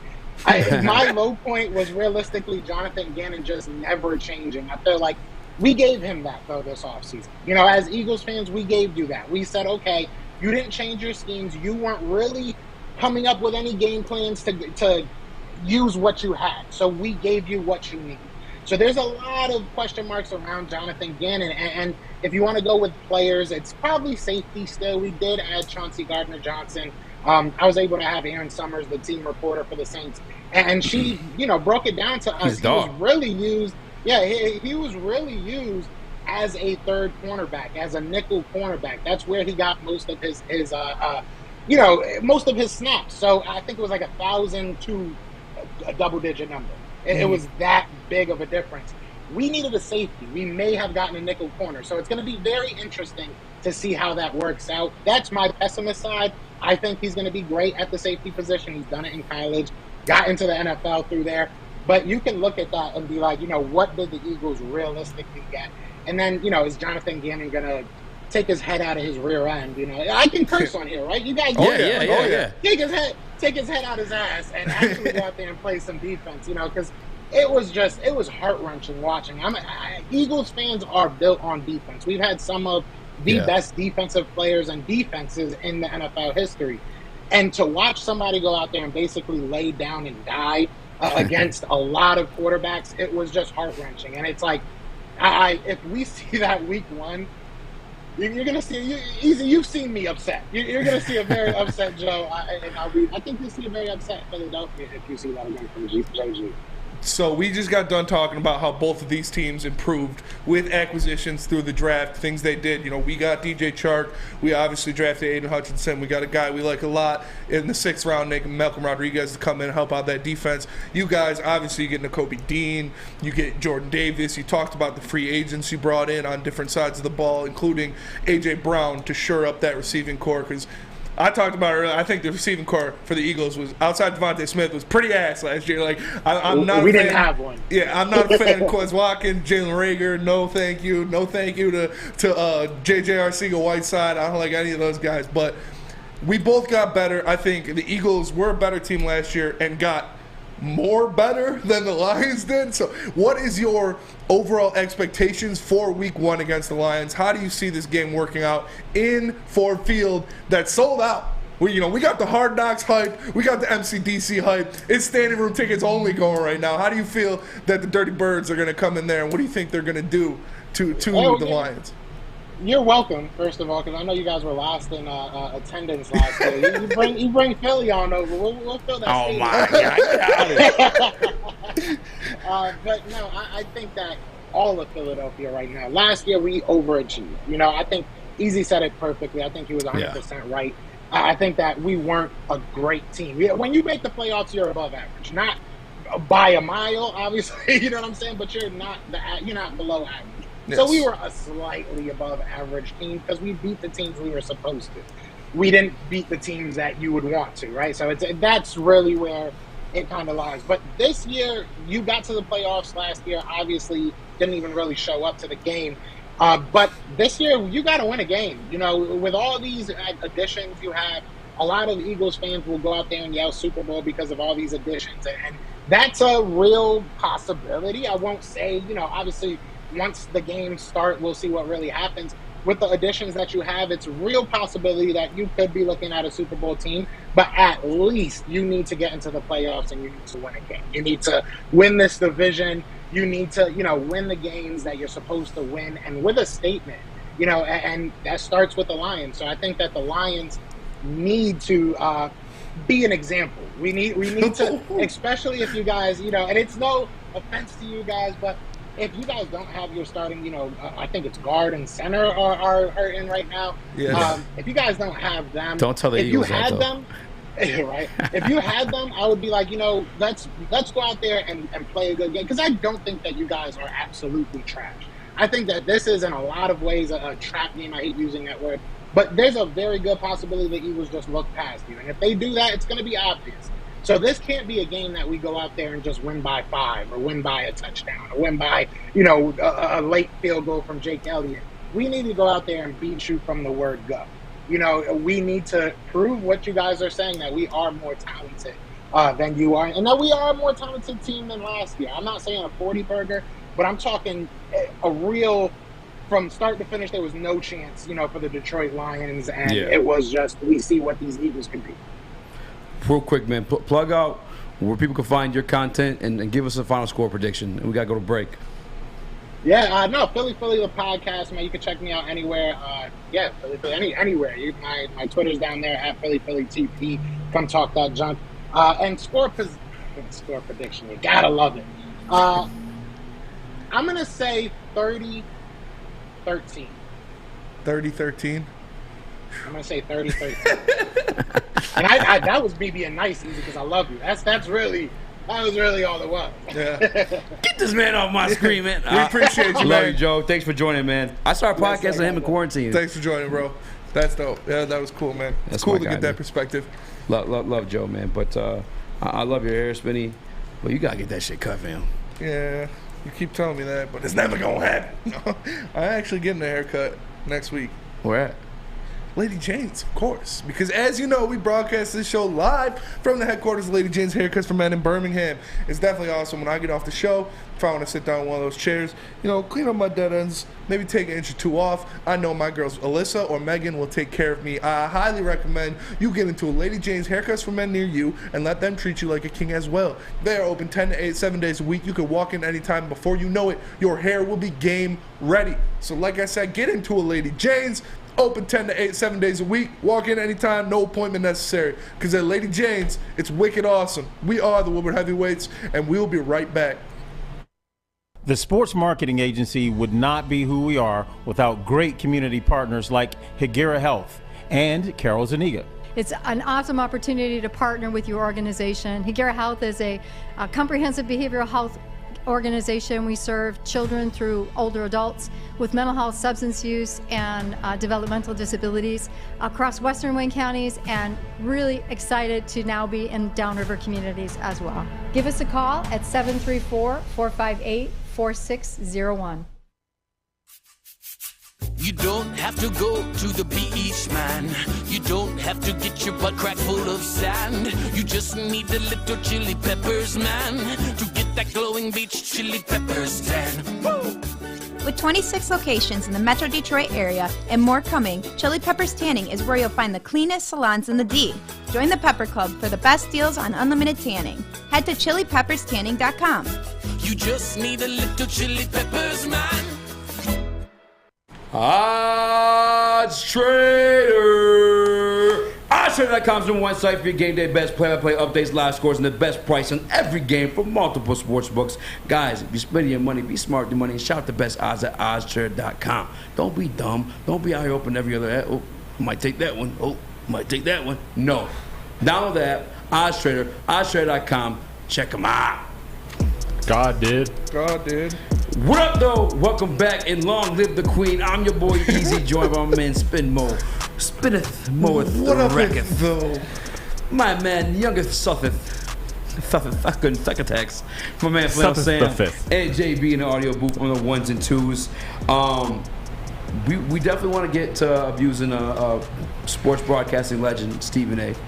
But before we do that, what happened? Someone said something in the Just how chat. you said that. Oh, Stevens A. No, again. Hey, yo. Defensive coordinator Aaron Glenn spoke today, and briefly yesterday too. I heard two accounts. I don't know which one's true. POD said yesterday, Maddie said today. But he said Malcolm Rodriguez, our guy, despite not being on the unofficial depth chart as a starter, is going to play a big role in this defense come Sunday. And just between breaks, man, I think I figured it out. You cracked the code? I think I cracked the code. All right, let's hear it. Lay it on me. Malcolm Rodriguez, former quarterback. Malcolm Rodriguez, former quarterback, former safety. Obviously ran a faster 40 time than my guy Kyle Hamilton. Yes. He's got speed. I'm assuming he used that speed as a quarterback when he was in the backfield on the offensive end. So obviously the bench press, all that good stuff. I think he's the spy they're going to use. I think he's going to be the quarterback spy, the ace in AG's sleeve to put on Jalen Hurts. Put on Jalen Hurts, keep Jalen Hurts tethered around. It's not bad. It's not bad detective work, Sir Eazy Reginald III. Thank you. I think it makes sense when you think about it. That's a guy that you want to get in there. That's a guy that when we talked to him, he said his biggest strength is going to be his speed. It's going to be his sideline to sideline speed. Speedy Rodriguez. Speedy Rodriguez. We're going to see him out there. That is what he will bring to this defense. On top of being, the multiple-time state champion wrestler, a guy, if he gets his hands on you, you're going in the dirt. I could see that. I really could. That is not a bad call at all. To use a guy like that, a guy that you drafted because of his speed, drafted because of his quickness, drafted because of his explosiveness in the hole as that spy on Jalen Hurts. Also a rookie in his first game. That would be great too. You put a rookie out there in his first game and you say the only thing you got to worry about is Jalen Hurts. Make sure he doesn't get out of the pocket. Make sure you're clamped to him the whole game. Yeah. I could see that. It would make sense for that to be, since he's not listed in the starting lineup officially yet, but you said Aaron Glenn says he's going to have a big role in this game. It doesn't get much bigger than being the quarterback spy to a guy who rushed for 150 yards on a team last year. It doesn't get much bigger than being the guy that is going to take the most important player on the opposing team's offense, best factor of the game, out of the game. So that if there's anyone on this defense that I would want to do that, it would be Malcolm Rodriguez because of his speed, because of his toughness. I could see that. I really could. And I think it's very much so going to be a college-style offense with the limitations that Jalen Hurts has as a thrower. Yeah. And, I mean, Malcolm Rodriguez, obviously taking the big step to the NFL, but, like, there's a little bit of similarity, you know what I'm saying, familiarity, whatever word you want to use for him in that, as that QB spot. That's the way, if Malcolm Rodriguez is a big role out there, that's how I'm seeing it. Flannel Sam. By the way, shout out to you. I'm happy and thankful that we got you here. What do you think? Hey, I actually think that's some pretty self-detective work on your part, Eazy, because hey, the reality is Jalen Hurts is one of those guys. Sherlock Eazy. If you do everything right defensively, if you cover the receivers, Jalen Hurts can get you with like a 15-yard scramble on a 3rd and 8. So the reality is you're probably going to have somebody who spies Jalen Hurts, because if you don't, he can kill you with his legs. And Malcolm Rodriguez just might be that guy. A little undersized, but fast as hell. And obviously has a nose for the football. So if Malcolm Rodriguez can be that guy that if he sees Jalen Hurts getting out of the pocket and scrambling on that 3rd and 8, Malcolm Rodriguez could tackle him for maybe a gain of 4 or 5 or force him out of bounds. I like that idea because the reality is you have to spy Jalen Hurts, especially if you're the Lions, and look at what he did to you last year. Easy, man. I got to give you props for that. Very good detective work on the fly. Come on, dude. Good shit, man. Yeah, there you go. What's your detective horn? We'll see. We gonna see. I will say this too. In my findings, when I when I pull off through the hours of research late at night, wishing that wench would call me back, wishing that wench would return my telegram. That dreaded wench.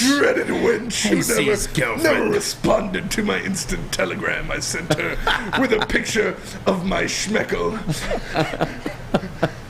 She requested 30 schmeckles for a pic. How dare she? How dare she? Long live the queen! I sent her a schmeckle picture. She must respond in post-haste. No, but, God damn, I forgot what I was going to say. I hate you so much. Long live the queen. Oh, that 4-2 defense very much includes extra, like, almost safety, like, type linebacker. Yeah. And I think that's the role that Malcolm's ultimately going to play maybe this Sunday. I mean, we'll see. I think Deshaun Elliott's very capable of that, too. That's why another one of these things, too. I questioned why we grabbed Deshaun Elliott because, like, when I watched his tape, he's just seemed more like another Tracy Walker, guys that come down and smack you, you know what I'm saying? But in the 4-2, that's what that kind of floater is. I know they label him as an S when you're drawing out the formations, but between him and Malcolm, I think he'll play that role this Sunday, and I'll hopefully to one where it leads to victory. But I will say that the offensive line changes things big time for us. That hurts. That definitely hurts. It hurts no Jalen. Definitely hurts, but if you got to get the juices flowing, you got to get some energy in you before this game. What would you have in your hand? What would you be drinking? Goddamn Citron! Woo! Citron's officially drink this summer, guys. And as it's winding down, it's probably going to be the officially drink of the winter, too. I guarantee it. You want to know why? Because they are the official energy drink of an ice hockey team called the Detroit Red Wings. All right, hockey time, some may call it. Citron has now combined all 3 of their delicious flavors into a 6-pack sampler box that you can pre-order today at CitronWorld.com/Red Wings. They got the classic, the cranberry, and the sugar-free, all in one pack. Make sure you guys check that out. Get energized with Citron. It's easy. Come on, guys, Spinny. We'll be right back with Woodward Heavyweights. Make sure you guys hit that like button. New to the game or a season better? OddsTrader.com has everything you need to make the right bet ahead of kickoff. Begin your handicapping journey with OddsTrader. Improve your edge by finding the best price on every game from sportsbooks in your backyard. Take advantage of the numerous sign-up bonus offers to pad your bankroll. Dive into key game statistics, player performance, and even account for the projected game day weather. Best of all, you can use the OddsTrader Bet Tracker to keep a log of your action. Welcome to OddsTrader, and best of luck. Hi, I'm John from Better Rate Mortgage, and to me, family is more than blood. That's why I have the biggest family in Metro Detroit. If you're looking to buy a house or refinance and need a loan, come get treated better than family by me and our entire team here at Better Rate Mortgage. We pride ourselves on giving you better advice, better service, and a better loan experience. That's why we are Better Rate. If you're looking for a new mortgage, come get treated like family. Actually, better with Better Rate Mortgage. Visit us at mybetterrate.com or call at 248-480-4467 today. What's going on, everybody? It is Spencer from the Monroe Street Midway, presented by Bedrock Detroit and Rocket Mortgage. Bedrock basically turned an old parking lot into a massive outdoor playground. They have roller skating, basketball courts, mini golf course. They got food trucks. They got live music performances and art installations. And it's all right in the heart of Detroit, right next to Campus Martius. Great place to visit, whether you're on a date, whether you're chilling with your friends, you're taking your family downtown, or you're just chilling before a Tigers game or during a Tigers game, because you don't want to be at those. Make sure you go check out the Monroe Street Midway, presented by Bedrock Detroit. Long live the Queen, and welcome back to the Woodward Heavyweights. I'm your boy, Eazy, my man Spitball Rax. We got Young Sus and the TD Blue Flannel, Sam in the Mass Chair, my man JB Smooth on the ones and twos. JB, man, I'm getting to know you. Obviously, you're here at Woodward Sports. Welcome again, obviously, but you're quiet guys. I want to give you your time, man. What are your takeaways from all the madness you've been around today? It's been definitely entertaining. I'll say that the most. You guys are wild. A wild bunch. I'm glad to be a part of it. I'm glad to be on this side. So we're glad to have you, man. He's probably glad he's got that bulletproof glass between us. Facts. What do you make of all the Eagles-Lions talk? Oh, man. It is what it is. Look. Dan Campbell and the Lions aren't going to back down from this fight. I know that for sure. The Eagles are the bigger, badder team, but as I said, I might be sipping the Kool-Aid a little bit, but Dan Campbell has coached his team up enough to know that we're not about to back down from this fight. Not saying the Lions are going to win anything, so let's cut that conversation off. They're not even going to cover the spread. I'll say that as well, too. But this will be a closer game than 30-13 my man Philly was talking about. I'll say that. Okay. Yeah, where you at in the score prediction for Philly? I'm right around there. 30-13? Yeah. I think he was a but little our offense is supposed to be like the good part. I'm around like 38-16. Like, I can see something like that. I think it's going to be closer to a 20-point game than a 10-point game. Look, if Ragnow's hurt or even just depleted skill-wise from the injury, like, it's definitely not looking good for us. Yeah. I do hope. I will say this. If that spread gets bigger, from the injury news, I'd probably take it. I still obviously our wide receiving core has improved a lot. That's not even questionable. But like DJ Chark, Amon-Ra St. Brown, we think they're really good, but they're not like top class receivers yet. Like Amon-Ra St. Brown could get there as a slot guy. It's still it's. DJ Chark is not a top threat outside. They have some legitimate pieces in that secondary. I think their secondary is better than our receiving corps. Their like I said, that defense is what scares me about them for sure. The offense, I really think like a lot of people are gonna be surprised. I know they have AJ Brown obviously, and I don't hope that he utilizes them. But after, sure, go for it. You know what I'm saying? I don't have him on my fantasy team or anything like that, but I think it's going to be really elementary, man. I think he's quite limited, and we see it time and time again. The second year, those style quarterbacks, playbook's limited. Yeah. And what they can do is out there. But Flannel, Sam, you got a little giddy there. You had something? A takeaway from all the madness? I mean, I'm happy that JB is getting his time to shine because he's obviously doing a great job picking it up faster than I did, quite frankly. But anywho, when it comes to the Eagles-Lions stuff, I think a lot of it depends on if Frank Ragnow plays. I would say Eagles 30, Lions 21, and if he doesn't, maybe like 30-14 or 17. That's just how I see it. I think the Eagles offense is going to do well. Even if Malcolm Rodriguez does spy on Jalen Hurts. Jalen Hurts with Miles Sanders, they're going to run some plays to get them both, in space. Man, I don't see it for the Lions, but they're gonna fight. They're not gonna go down without a fight because they got the Dan Campbell spirit in them. But can he coach?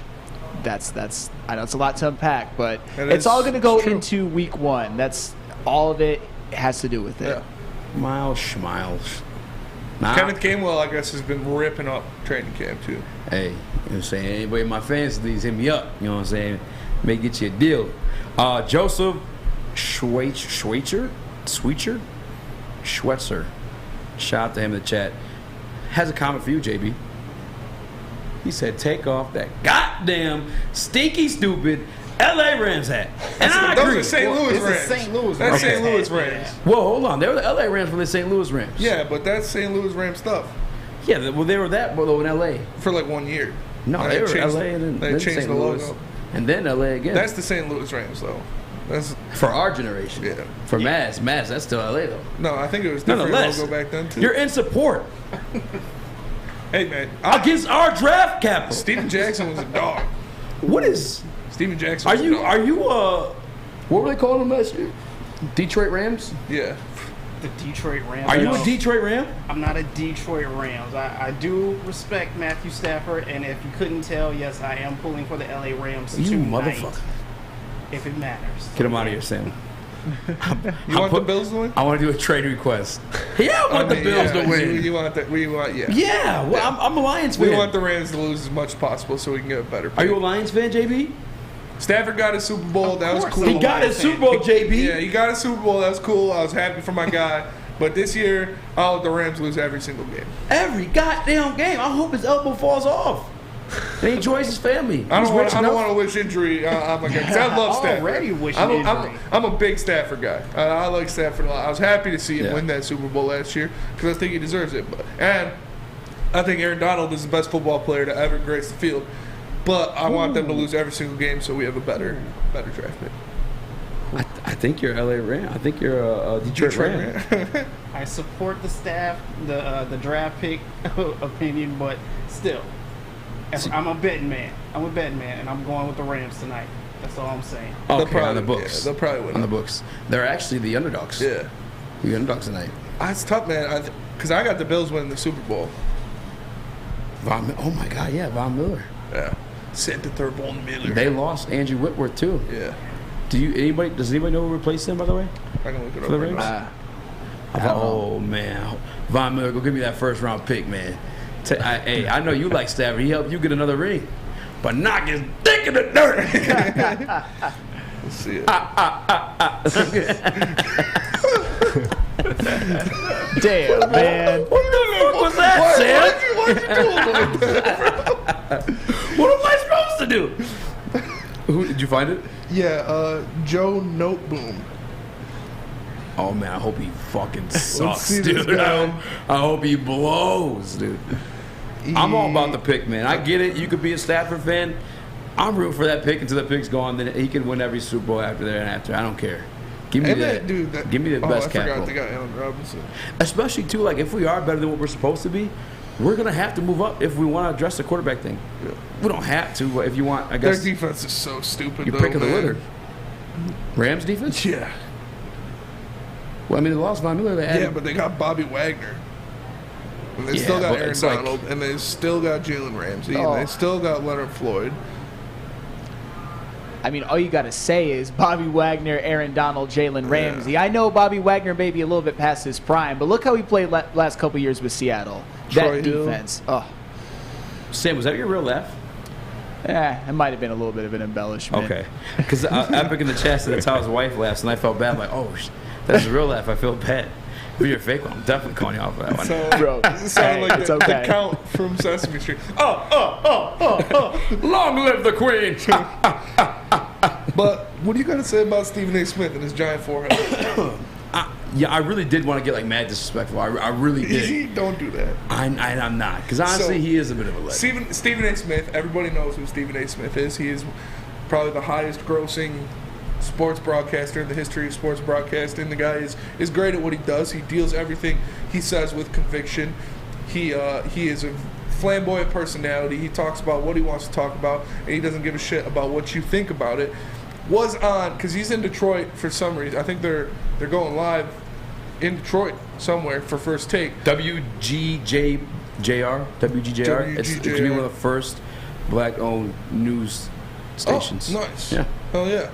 So he's going to go live there at First Take, and he was on 97.1's morning show, and he talked about the Detroit Lions not deserving to play on Thanksgiving, because every year they lose, they suck, they don't deserve it, you know, all the classic things we hear about the Lions. He said he was trying to help us, because he did say he loves Detroit as a city, he loves the people of Detroit, but we deserve better than what the Lions have given us. And he says he's looking out for us because he doesn't want our Thanksgiving ruined every year watching the Lions get their ass whipped. So that is something, you know, something to it. But I like seeing the Lions play on Thanksgiving, whether they lose or not. And, you know, as long as it's not like that one year when they played against the Patriots and lost like 44-7 or something like that. That was embarrassing. But yeah, well, it's probably going to be pretty bad this year because we play the Bills on Thanksgiving. And I do want to get this correct too, because like I think that's amazing. It's part of it's a WGPR museum. It's part of the celebration of WGPR TV 62, the first black-owned and operated TV station in the country, which is truly historic. And honestly, that's dope. Pretty fucking cool. And Stephen A comes to the city. I'm that interview with Stoney and them. He said he hadn't been to Detroit since I think was it 04? It was definitely. It's been a while. Yeah, probably. Yeah, it was a while. So, but that's an amazing accomplishment, and I might have to check that out this weekend. That's pretty cool. But yeah, man, I mean, it's tradition, bro. No one's watching the TV at 12 a.m. anyway. Yeah, you got shit to do. It's Thanksgiving. You're either cooking or you're on your way to the cooking. All right, leave my lines alone. Let us get what we have. All right. Damn, that's all I'm saying. It ain't a big deal. Ain't no one paying attention anyway. We're the Lions. Who the fuck's watching anyway? Yeah. It's an hour for the normal start time. America's team. Yeah, America's team. By that time, you're either one, your mom's fucking screaming and bitching at you about not scrubbing the toilet or cleaning something else ridiculous because the company's coming over. Two, your mom's yelling at you to get fucking dressed and brush your teeth because the company's coming over, or your wife, because it works the same way. Once you get married, it's still your mom. You know, dude, your wife takes care of you like your mom. Let's be real about it. Cook, clean, all that good stuff. Three, you're traveling to your aunts, grandmas, whatever. You're just not watching the game, especially those Lions and the Bills. By the way, though, if that is an agenda of national media to destroy Detroit's tradition, they're doing a damn good job. They just sent the Hamzat Chimaev to Detroit's Nate Diaz. Yeah. And that Thanksgiving game this year, the Buffalo Bills Super Bowl favorites against the Detroit Lions coming off the number 2 overall pick in the draft. It's going to be ugly. It's going to be ugly. They're going to need some defense from this many. They're going to need some defensive help for sure going up against Josh Allen, because that guy, I got him win MVP this year. But if you need some defense, there's only one call you got to make, and that's the Guardian Alarm. Because Guardian Alarm will keep you protected, whether you're at home or on the road. With their 24/7 local monitoring, you can make sure the things that are important to you stay safe. So all you got to do is call 1-800. How many days of straight flannel protection?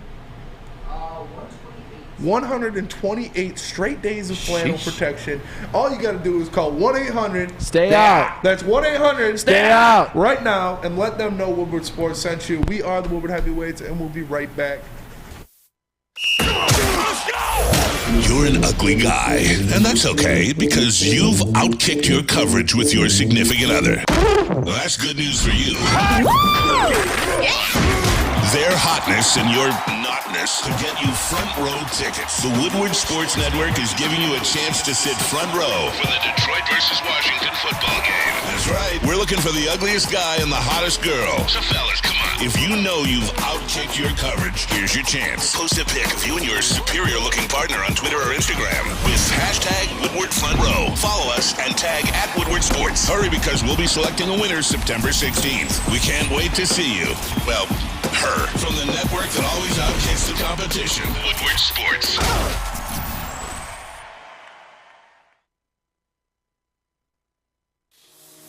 It's a great day to get some Centron in your life. Okay. There it is. Centron, here we go. Gotta grab the cranberry. Oh wait, it's 2 for $4. Gotta double up with the classic as well. Centron World, baby. Centron, available at select Krogers. And if you want to know how, go to @CentronWorld.com. You get dope like me. You know what? Why wait?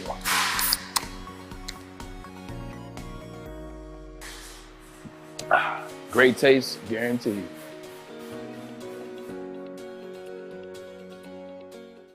Hi, my diamonds. It's Crystal with an X. You want to get hot and perfect like me? Here's my super easy routine. Drink at least a gallon of water before you wake up. Attach a weight to everything in your house. Hello? Sell your car and just sprint everywhere. Scream when you exhale. Don't follow Crystal with an X. Do your own thing at Planet Fitness with tons of equipment and free fitness training in our clean and spacious clubs.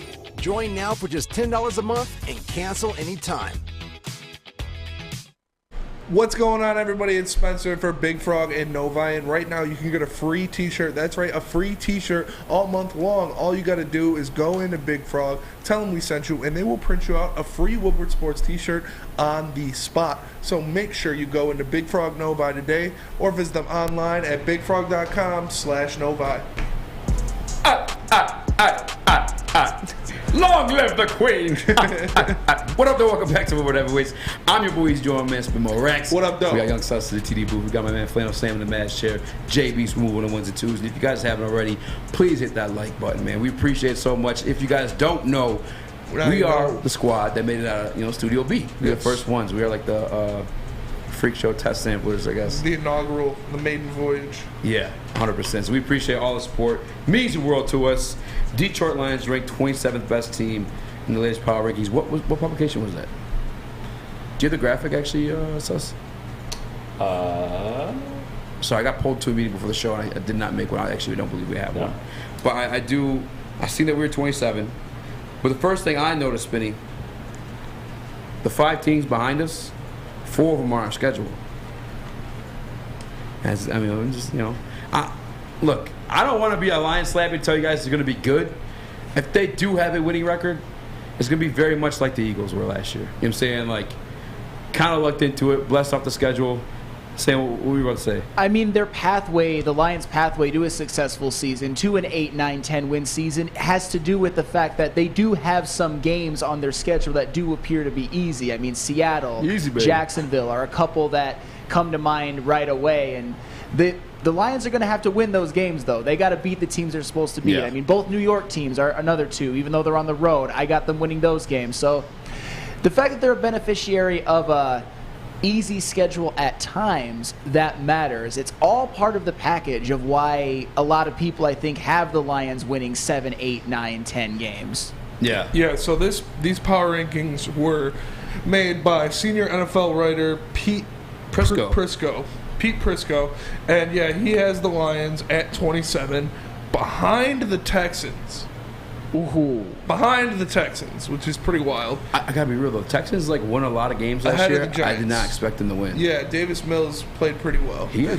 I'm not saying he's good, but he's definitely better than what he was supposed to be. Yeah, he outkicked his coverage for sure. For sure. But this power rankings, they got him behind the Texans, the Jaguars, the Panthers, the Steelers, and the Patriots. The teams they have behind the Lions are the Giants, Jets, Bears, Seahawks, and Falcons. So it's pretty fair, honestly, when you look at it. Except I think the Lions should be. I think the Lions should be ahead of the Jags and the Texans personally. But they need to prove it. They need to go out there and prove it. Like Sam said, you were a 3-win team last year. You do have an unproven. Damn. Big old titties. Pay good money for those. you gotta pay money to see those boys. You should pay money to get them. Big old titties walking down the street. But you have an unproven head coach in Dan Campbell. You have a first-year offensive coordinator in Ben Johnson. You have a quarterback that a lot of people don't trust in Jared Goff, and an unproven defense that you're relying on your number 2 overall draft pick to be a world beater, to be a somewhat decent defense. You need Aiden Hutchinson to be Defensive Rookie of the Year if you want your defense to at least have a pulse. Because if he doesn't go out there Which I think he will. I think he's going to have a great year. I'll put that out there. But if he doesn't go out there and exceed expectations, this defense is going to be bad, real bad. Okay, and so we need him to go out there and have a good year. And those are a lot of factors that maybe Lions fans believe in, but as national media, you might not be willing to place your faith in a head coach that's only won 3 games, in an offensive coordinator who hasn't called a snap in the NFL yet, in a rookie on defense to be that guy. So it's tough. It's tough for me to say that this is an unfair list. I'm going to send this to you in Slack stuff because this actually just catch my eye. I was going to say, yeah, this list makes sense. The bottom half of it kind of makes sense. Bro, they tripping a little bit, man. They got the Saints in the top 10, Chargers beneath them, the Broncos beneath them. Hold on, I just closed out. This is Slack, so I lost it. Broncos at 17 is pretty wild. Wild, 17. bro. And the Saints top 6? Saints top 10? Top 10. The Saints, they're not top 10. The Saints they looked really good with when Jameis Winston was healthy. Yeah, but I don't think top 10 good, but I think their defense is top 10 good. Yeah, the defense is really good. I'll say this too, in a similar way, in similar fashion, the NFC East is the NFC least. Yeah. The NFC South isn't far behind them. The Panthers and Falcons were awful last year. I think that helped boost their records up a little bit. And the AFC West, I guess he just thinks that they're going to cannibalize each other. That's why he has the Broncos. Fair. It's fair, yeah, but the Broncos at 17 is pretty wild. I guess too, when you're doing your power rankings, are you doing it based off end of the year record or what you perceive that team as? I think it should be out of what you perceive that team as, but this has to be out of end of the year rankings because, you said, the Chargers are better than the Eagles and the Saints. The Packers at number 2 is pretty wild. It's tough. This one is. It's got to be end of the year record. Yeah. It has to be. How do the Saints crack your top 10? He's got the Chiefs at 3. Hey, that's pretty crazy. I'm not mad at that. I kind of am. I think they're gonna finish 3rd or 4th in that division. It's the Saints. I'm trying to wonder how he. Dude, Jameis has had everything available to him at moments in his career, and he has not once taken advantage of it. He had that squad that Tom Brady has, outside of obviously Gronk came there. Maybe a couple. He of looked defenders. really good when he was playing. When he played for New Orleans in the games he played, he looked really good, and their offense looked really good. Started off 5-0, but and actually I'll probably pull it up. I don't think they played anyone though. They played the Patriots, but. I'm not going to, relate the Patriots to... No, I'll say it. Patriots very much like the Eagles last year. I'm saying it's kind of getting by. Bill Belichick, one of the greatest coaches. But when they got to the playoffs, they got smacked. Yeah. It's kind of, again, bring back the Lions team. Sam, you're about to say something. Oh, no, those power rankings, some of them are a little bit suspect. I think the Broncos at 17, good Lord, that was considered a Super Bowl roster that just didn't have a quarterback, and now they got the quarterback, and they didn't lose anybody. Yeah. So, I'm not too mad with the Saints that high, but the Broncos that low is what shocks me. The Saints that high is crazy to me. I think the Saints are going to have a good. If everybody stays healthy, top 10. If Jameis Winston stays, you did it. I did. Yeah. If Jameis Winston stays healthy, I think they could be a top 10 team. You're wild, bro. Jameis Winston, again, he's been provided everything throughout his career. Yeah. He's had cold ass receiving They don't have course. Sean Payton anymore either. He's done nothing. I didn't think about that. Not a goddamn thing. But the Lions at 27, honestly, I'm with you. I'm not mad at the Texans being over us. I'm not mad at the Jags being over us. I think people forget Trevor Lawrence is a fucking good quarterback. Doug Peterson won a Super Bowl with Nick Foles against Bill Belichick. Doug Peterson's a damn good coach, too. Yeah. I think the combination, too, and, they got Devin Lloyd, which I did. They got Devin Lloyd and Chad Moom on that defense. Oh, yeah, and the number one overall pick, Trayvon Walker. They're going to surprise people. That 17 years out of 19, first to worst, or worst to first, the Jags might be up for that conversation.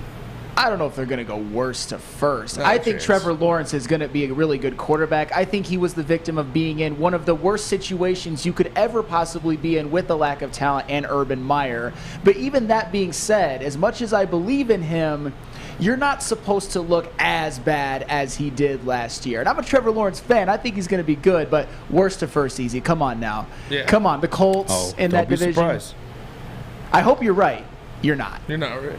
Hey, I just wouldn't be surprised. I would be extremely surprised if the Jags went worst to first. And you know what? This is like has nothing to do with anything. This is aimless shots, and I apologize for it, Matt Ryan. But like, can we get off of his nuts too? By the way, Matt Ryan is. I mean, he was an MVP. He's not what he used to. He's getting old. I do think he's going to fall down a little bit this year, but even I when think he he's won better MVP, than Carson Wentz. Even when he won MVP, though, it was on the hands of Kyle Shanahan, one of the coldest offensive minds in the NFL. Once he left, things got dicey. It didn't look nowhere near the same. Yeah. He just didn't. I think Kyle Shanahan very much helped build him. Always Julio Jones, too. He's just a guy. He always finishes like top 5, top 10 in the NFL in passing yards. Yeah, yards. Every single year. Yards. Come on, yards. I mean, Stafford had yards here. Didn't mean, Stafford wasn't bad, though. I'm not like that's not a bad quarterback to compare him to. I'm just like, dude, I hate the dick riding of like passing yards in the NFL. It drives me crazy. Touchdowns, interceptions, that's where I'm judging the quarterbacks. That's where I'm at. You could be in tons of losing situations and throw a shit ton of yards. Derek Carr is a beneficiary of that. Matthew Stafford's been a beneficiary of that. Jameis Winston's been a beneficiary of that. Hey. Yards are meaningless. You could lead the league in yards and not have wins on you or have a good offense. It just means you're fucking losing a lot. You're just chucking the ball up or you have no run game. It's the one of Colts, those empty stats for me. The Colts do have a really good roster, and I personally think Matt Ryan is the Colts' best quarterback since Andrew Luck. So that's one of the reasons I think the Colts will be good. But we'll see. I'm not. So obviously, I think Michael Pittman makes a jump this year. He won MVP that one year. He had damn near 5,000 yards. 38 touchdowns, 7 interceptions. And then in 2018, he had, again, damn near 5,000 yards, 35 touchdowns, 7 interceptions. But since then, 26-14, 26-11, 20-12. He's definitely fallen off, for sure. But he's still a good quarterback. He's not. I think he's better than Carson Wentz. Yeah. And the Colts offense, I like Michael Pittman a lot. Obviously, Jonathan Taylor, one of the best running backs in the NFL. Top 3, they have a top 5 offensive line and a great defense. So I think Jags are not going worst to first. Not a chance. I'll give you $500 if the Jags go worst to first. You want to shake on it? Yeah. All right, I'll shake on it at the show. And you gotta suck my dick if they do, or if they don't. Hey, yo, bro, I don't even want to be in the same room now. Why would you say some shit like that? Darius made a bet one time. I'm curious. Go ahead. To quote unquote, suck my daddy's dick. We shook on it, bro. We were watching a game. It was the Y'all Seahawks. had to be listening to Biggie. It was the Seahawks game, and it was Jermaine Kearse caught a touchdown, and it was he thought it was Doug Baldwin, and it was right after Doug Baldwin changed numbers. And he's like, bro, that was Doug Baldwin. That was fucking Doug Baldwin. I was like, no, it wasn't. It was not Doug Baldwin. That was Jermaine Kearse. He's like, if that's not Doug Baldwin, I'll suck your daddy's dick. And we shook on it. And then 2 minutes later, Chris Collinsworth, and what a great touchdown catch by Jermaine Kearse right there. He's like, fuck. Papa Rex! It was pretty funny, though. Nonetheless. He hasn't fulfilled his bet, so I can't call him a man of his word. I wouldn't be a man of my word in this scenario. You wild. Oh, my God. Lions game day is here, and Woodward Sports is back at it, partying downtown, another year removed from COVID. So I hope things turned up, man, because we're going to be at the Brass Rail. Woodward Sports for the biggest game day party. Come join us, man. Detroit, the Brass Rail. We go live. Brass Rail. Brass Rail. We go live for the pregame show with Amani and Edwards in Mass from 11 to 1. So, man, go check out my man, Braylon. Man, Braylon, as much as, like, people get mad, he's got good, he backs it up, kind of like Flancino. Enjoy the tailgate-style brunch while you watch the game. Stay active for the post-game reaction show with Stick and Anson. Look out for the heavyweights and the Woodward Street team all over the city, crashing tailgates. We got the best job for that one, too. I'm excited. I hope we run to both you guys. Don Rivera, we're looking for you. You said you got some brunch for us. I'm looking for it, man. DJs, drinks, specials, giveaways, and more, man. The biggest Lions party in the D. Game day Detroit at the Brass Rail, the Woodward Sports. This is Woodward Heavyweights. We'll be right back. Fellas, let's be honest. We like things to be easy. We like simple stuff, like sports 7 days a week. We like things uncomplicated, like Lady Jane's Haircuts for Men. Open 10 to 8, 7 days a week. Walk in anytime. Sign in, sit down, watch your favorite team play, and before you know it, your hair will be game ready. Open 10 to 8, 7 days a week. Walk in anytime. Lady Jane's Haircuts for Men. It's wicked awesome. Life is full of hard choices. We're here to make one of life's biggest decisions as simple as possible. My name is Christina Gennari, and for over 20 years, I've helped hundreds of families buy and sell homes. We cover all of Metro Detroit and more, from large luxury homes to starter homes. We will work hard to make sure that you get the home of your dreams. So if you're in the market today or even thinking about buying or selling in the future, make the obvious choice. Christina Gennari, the obvious choice in real estate. Visit us at soldchristina.com today. What's going on, everybody? It's Spencer for Big Boy, and for a limited time only, all new burgers and loaded fries are at Big Boy. It's not the Slim Jim, it's the Big Jim. The chili cheese is such a tease, and guess what else is new? The bacon blue. How about upgrading those fries? Chili cheese fries, Someone's at my door. baked potato fries, nacho fries. Satisfy those taste buds at Big Boy. Flan Sample. Flan Sample. Enjoying the show. I'm your boy Eazy. Join my man, Jamal Rax, Young Sus, What up, though? JB, as we close out the show. I wish we screenshot the text and put it on the screen first, because we have a bit of like a soap opera drama going on a little bit here at Woodward Sports with our fantasy teams. Young Sus, take the floor and just explain what you did to our guy, Scotty Fun Coupons, the Woodward Bet Show, with your disrespectful ass. Listen, I just said that I was a fan of his show. I said if I lost, if he beat me in fantasy, I will watch his show for a week. I changed my team name. Woodward Bets, you all know it. Plug it 4:30 to 5 every day.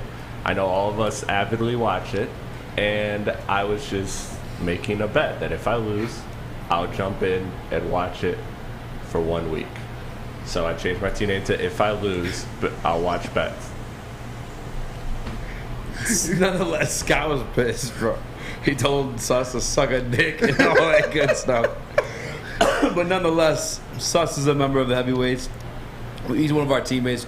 We got to help him set this lineup. We do got it. He's going against a fantasy pro today. Throw him up. Throw him up. Throw All it right. up there. What's your starter? So here's who I got starting. All right. So that's my quarterback, Tom Brady. Dalvin Cook, Aaron Jones, I can't Terry, see shit. Amari, Higbee, Akers, Take Saints. Akers out. Yeah, I would probably take Akers out, depending Take him on who out. you got on the bench. Yeah. All right. Here's Higbee my and Akers. bench. I don't like having two guys on Thursday. Yeah, that's kind of. I I love hate having people on There's Thursday. my bench. Oh my God! Put in Elliott. Yeah, I put Zeke that's in. what my boy said I too. don't know, man. Put in Zeke.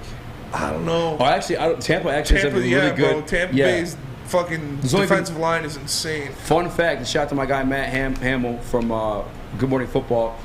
He messaged me. He told me only 4 or 5 running backs have rushed for over 50 yards against the Tampa Bay Buccaneers. I would make sure you take out Cam Akers right now. Yep. Because the game is about to start.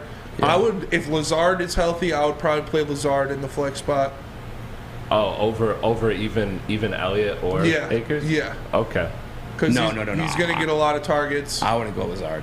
Minnesota secondary is. I mean, that's why. All right. That's why I I would do drafted him. Bateman. Or Bateman against the Jets. Yeah, do Bateman against the Jets for sure. But I don't know, man. Lazard's had opportunities as a number 1 receiver without Adams when he's been out in injury, and he's been in the NFL a long time. Lazard hasn't done shit. But it's different when you don't think go he's a good into a receiver. season knowing you're the number one. He's not the number 1 though. I think people are saying he's the number 1 because he's the veteran Who's the number receiver. 1 then? And we're gonna find out. It's very up in question, but I think Dobbs, Watkins. That's true. Sammy Watkins. Yeah. If Sammy Watkins is on the waiver wire, pick him up and play him.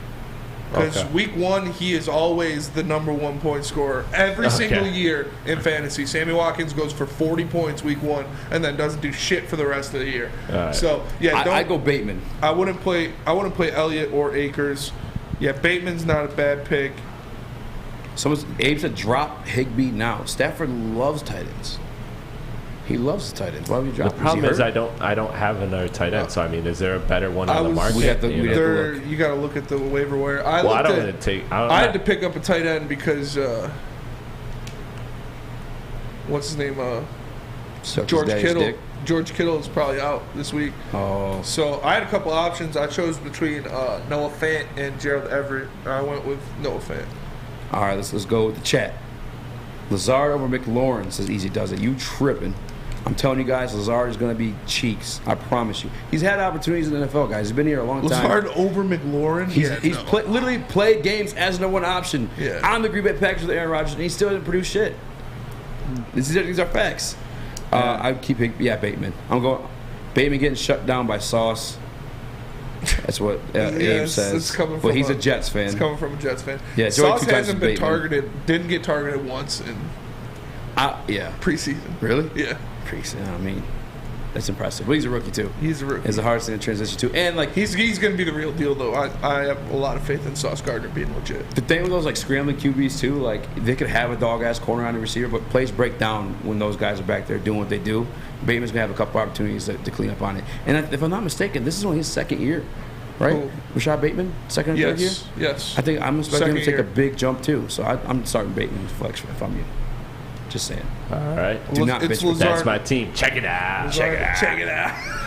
Oh my God, dude! I kind of hope you lose now, bro. This guy is talking mad shit. That's a good chirp. I'm having Scott on the show tomorrow. This is light compared to what my friends league. Are you kidding? That's a good chirp. That's a good chirp. Are you the friend who like? No, you gotta talk shit during fantasy. Yeah, I'm.